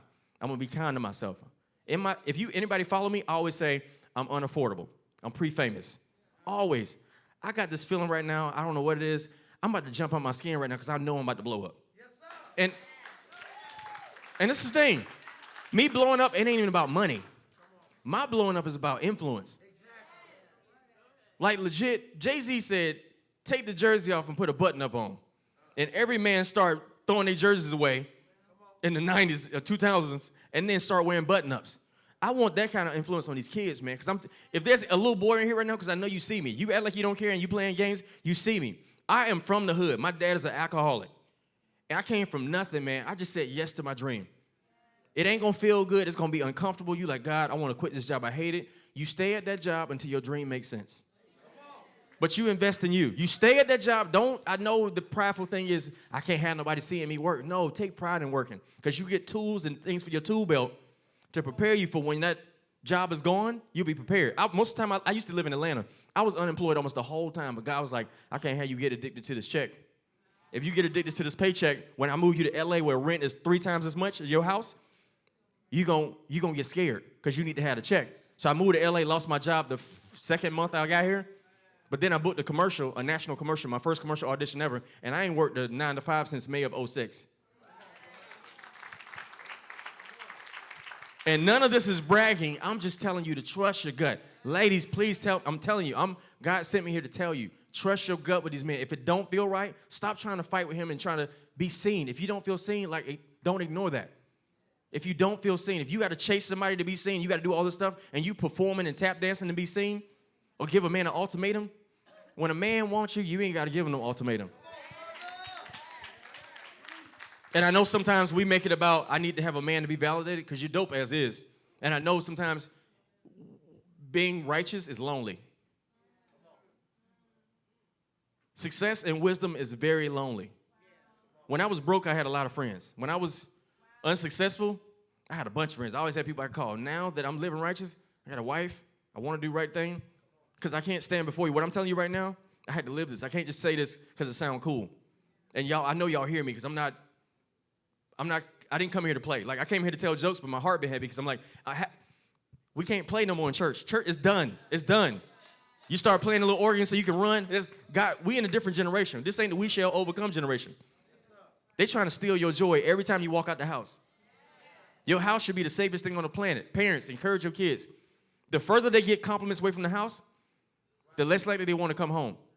Fellas, humble yourself. Compliment your lady. Because women multiply whatever you give them. I compliment my lady every day. I don't want no man in the street to compliment my wife more than me, ever. I don't want her to even hear them because I want to compliment so much. It don't mean that when another man compliment her. Your kids, you compliment your little girl. You tell her she's dope, she's beautiful, she's gorgeous, she's amazing. You say that so she ain't got to fire in the street and hear it. Because we don't hear it at home, you hear it in the streets. When you walk out the house and lack, you hear it. Ladies, compliment your man. You have no idea how powerful you are, women. You don't even have to compliment your man. You can make a sound and change his day. He walk in the house, she be like, one sound. He like, you know what? I'm gonna go back to school and get this GED. I'm about to. But I'm saying today, unpack all that stuff y'all brought into the relationship today. If you married, I'm talking to you. Unpack all that headache, hurt, pain, because God forgive us every day. We do some raggedy stuff on purpose, blatant, willful ignorance, and he forgive us every day, but you can't forgive your wife.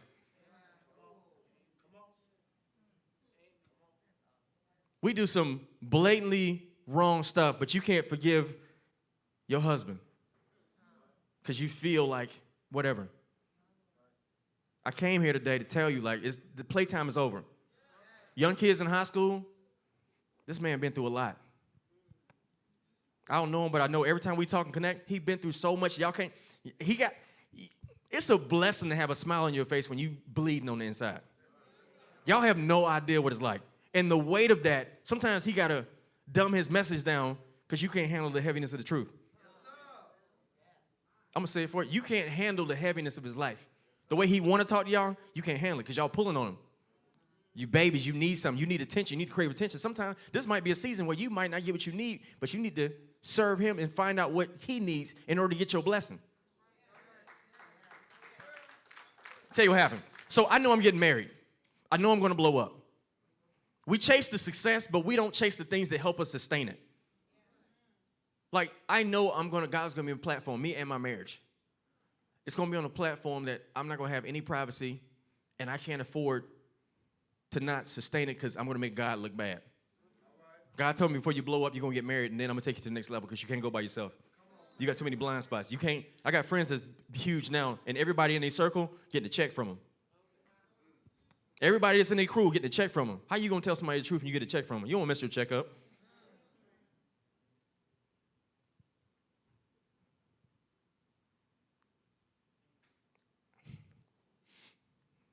Thank you, God.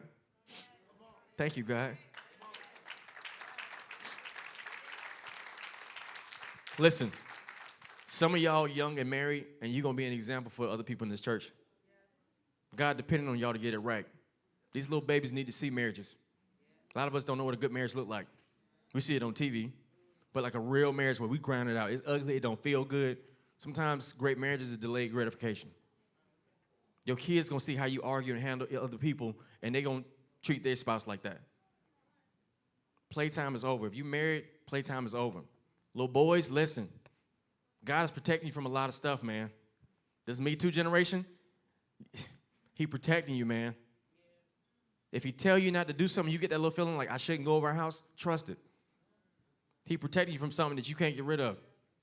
Little girls, don't be chasing these boys, man. If it don't feel right, leave. Find some good homeboys in your space that can be your referral. Instead of chasing a man, going to the club, find some good homies that don't want nothing from you and say, hey, do you know somebody? Like, use your referral system. Hey, I'm looking for a husband, boyfriend, whatever. You got somebody cool that you trust? Because, fellas, we got all this stuff makes sense when you do a collaborative. Women, you got some bad information passed down from women in your life who've been hurt. Got some trash perspective on men, and you hold on to that like it's real. Ain't in the Bible, ain't nowhere. Trust your gut. Everybody here, trust that thing that God gave you. He preached every day to give you something special. And none of this stuff should be creepy. It should be confirmational stuff you know. I hope some of y'all can't even sleep based off what I'm saying. I hope you go to your job and you so unsatisfied, you like, God, I'm going to trust you. Because the real thing is surrender. Surrender to God. So when you surrender to God, he'll give you everything. I'm in front of you right now because I said yes to my dream. I got booed and they told me to kill myself on the first time on stage. And I'm in front of you giving a word from God. I'm not perfect. I'm not trying to be perfect. I'm not rich. I just know that God sent me here to do something. Like, I'm going to do this at the Staples Center one day. I know it. I know I am. Comedy's my platform, but this message, man, like, ain't nobody talking like this no more. I'm not a pastor. I'm not quoting scriptures. I'm not trying to act like I'm better than y'all. I do have a great podcast, which is about personal growth for men. Like, fellas, if you in here, it's about personal growth. Because men, we go through a lot in our life. Black men, we go through so much, man. But we don't talk about healing. And we normally just medicate on women, wine, and weed, and that's how we get through life. We shut ourselves down and just try to get by. My podcast is about that. Ladies, if you listen to my podcast, it's actually the cheat code to relationships. Two men that love God that are talking about their stuff. You should listen to good men and how they think and how they process. But I don't want to hold y'all too long. I just want to say thank y'all, man. If you don't mind, please follow me, comedian Ron G. My podcast is the Two Piece Podcast, the number 2 PIECE podcast. Thank y'all so much, man. One more time for Barry. One more time for Mr. Ron G. Real quick, thank you so much, DJ Star. I know the hour has been far spent. Have y'all enjoyed yourself?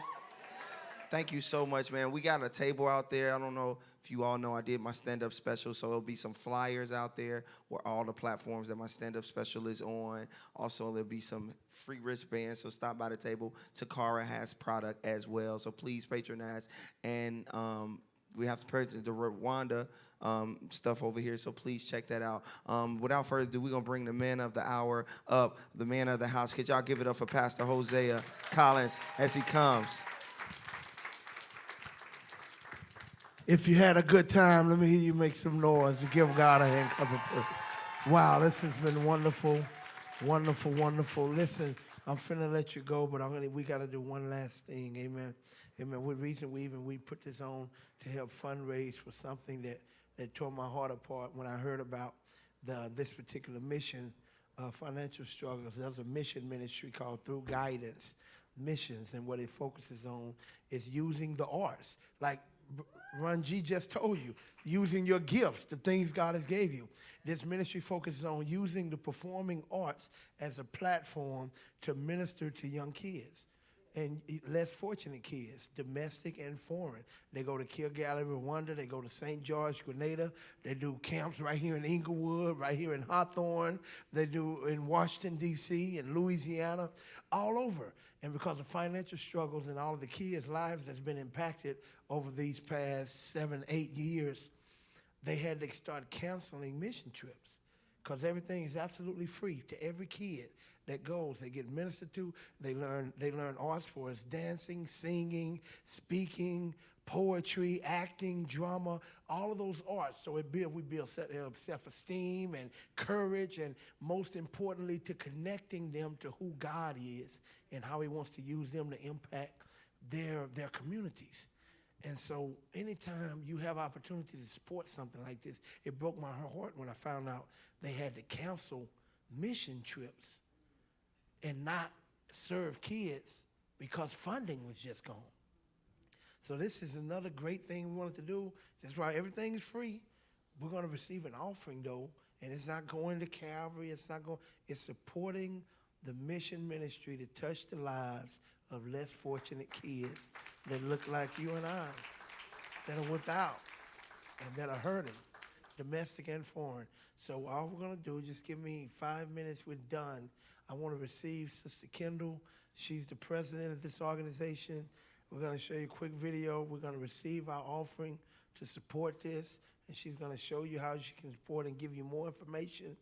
And then we're going to be dismissed.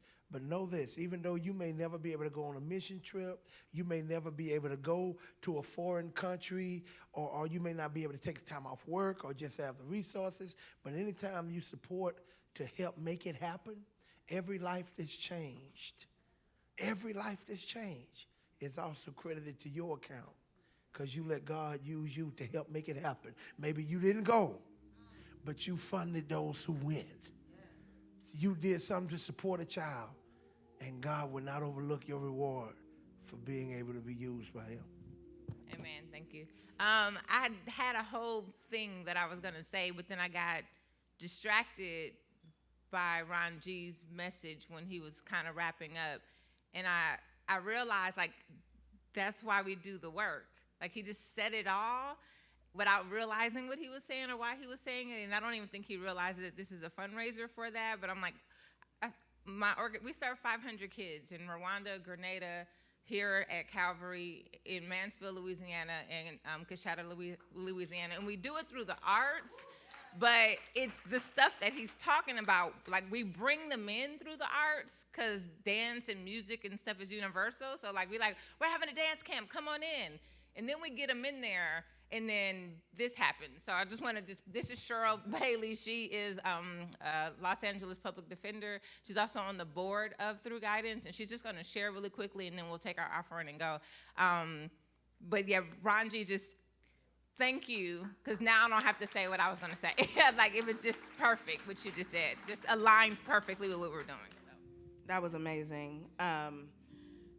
One of the things that we do focus on is the arts, but most importantly is that we try to build self-esteem and character into the kids. And with doing that, and like Ronji was talking about, we discuss mental health, mental illness, everything from sex to drugs, in order to build them up and make better choices. That's what we focus on, is making better choices.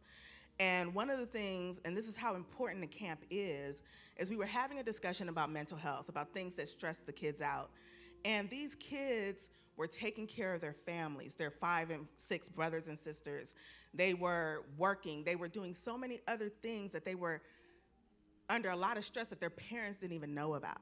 So when we were having one of our workshops and we were talking about those things and talking about how they deal with those things and what things make them feel good about themselves and what their future looks like, they don't have to tell us what their stressors are.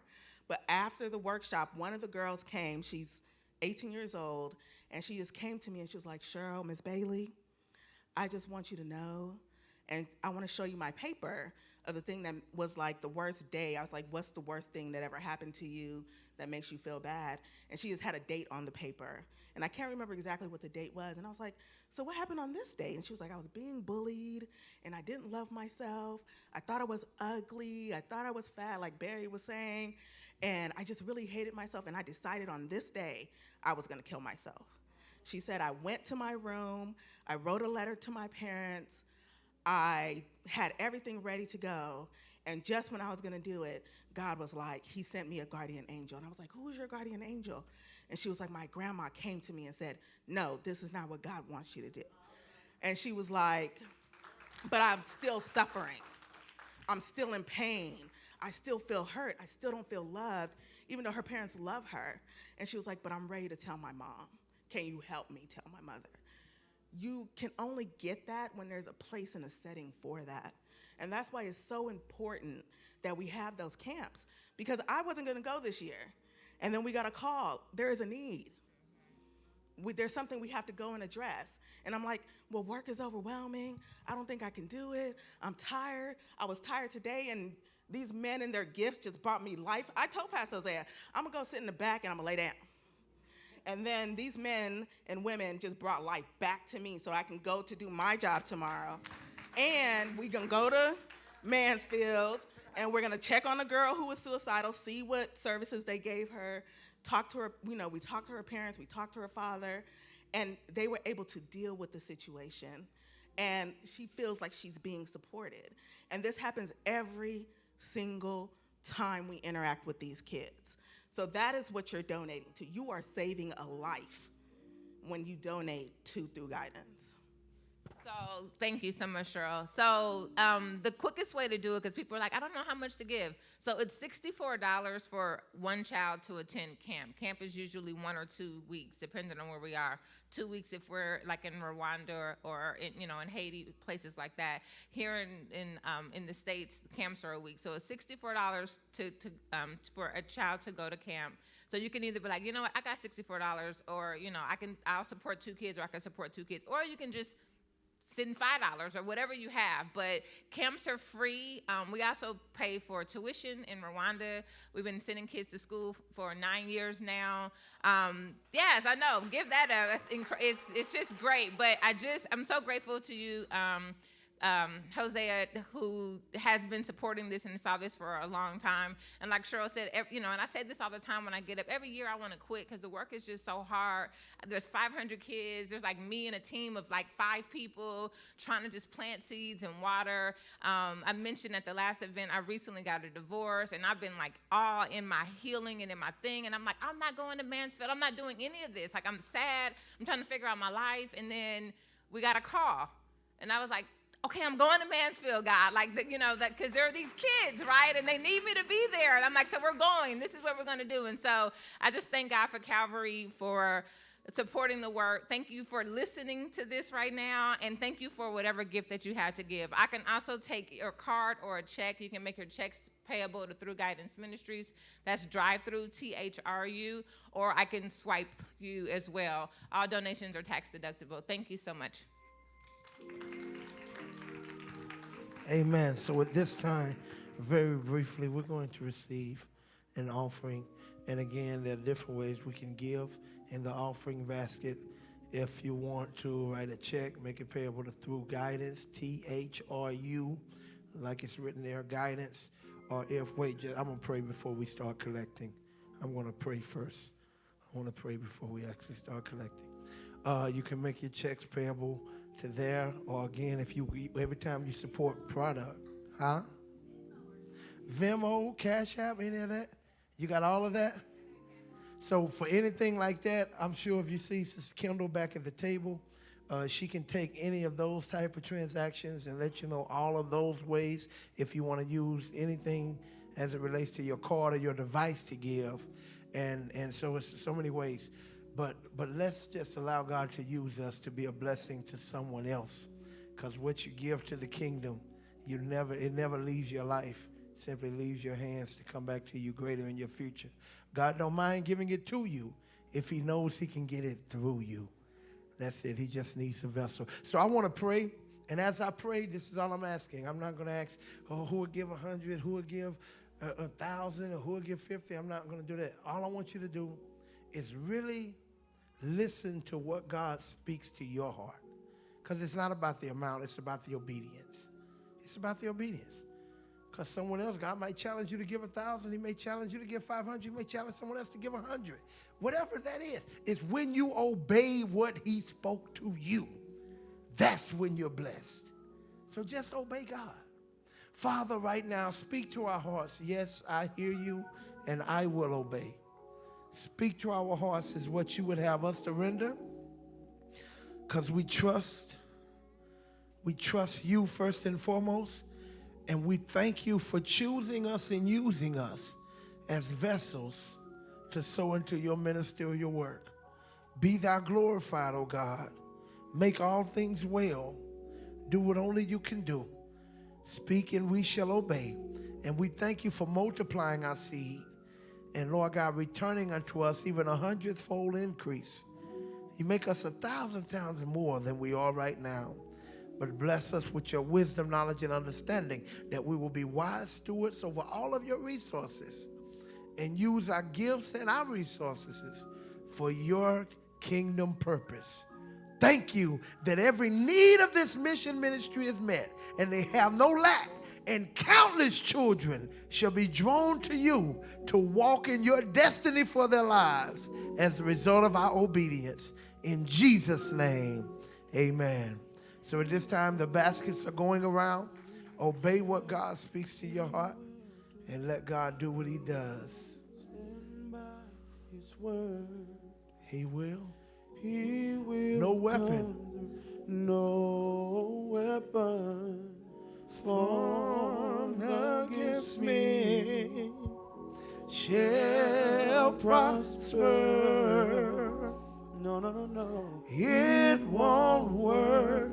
No weapon formed against me shall prosper. No, no, it won't work. Know that God will do what he said he will do. He will stand by his word. He will come through. Know that God will do what he said he will do. He will stand by his word. It will come through. No weapon formed against me shall prosper. It won't work. It won't work. No weapon formed against me shall prosper. It has no other choice. It won't work. Somebody give God another hand clap of praise, amen. Can we give it up for all of our comedians on tonight? Hallelujah. Wow, man, we had a comedy buffet. I feel better than I did before I came. Laughter do it good like a medicine. Amen. We know that all of them have product outside, so feel free to patronize. And with that being said, we've reached our time. Give it up again for Sister Shaw on the ones and twos. Give it up again for our Russell Simmons, Brother Tyson Baker. And for our host, Barry Brewer. Amen, amen, amen. All minds clear, we're going home. Amen. If you don't have nowhere good to go in the morning, we're going to be right here at 8 and 11 for a good old Mother's Day service here at the Calvary Baptist Church. I'm just saying, with some little special gifts for all the mothers and things of that nature. Come on, let's receive all as we get ready to go. Brother Tyson Baker. Thank y'all for coming out. Good night. God bless. You had to watch Def Comedy Jam coming up to understand that. God bless you. We're out of here. Lord, ministering angels camp round about us. No harm come near our dwelling. In Jesus' name, amen. Hug somebody and tell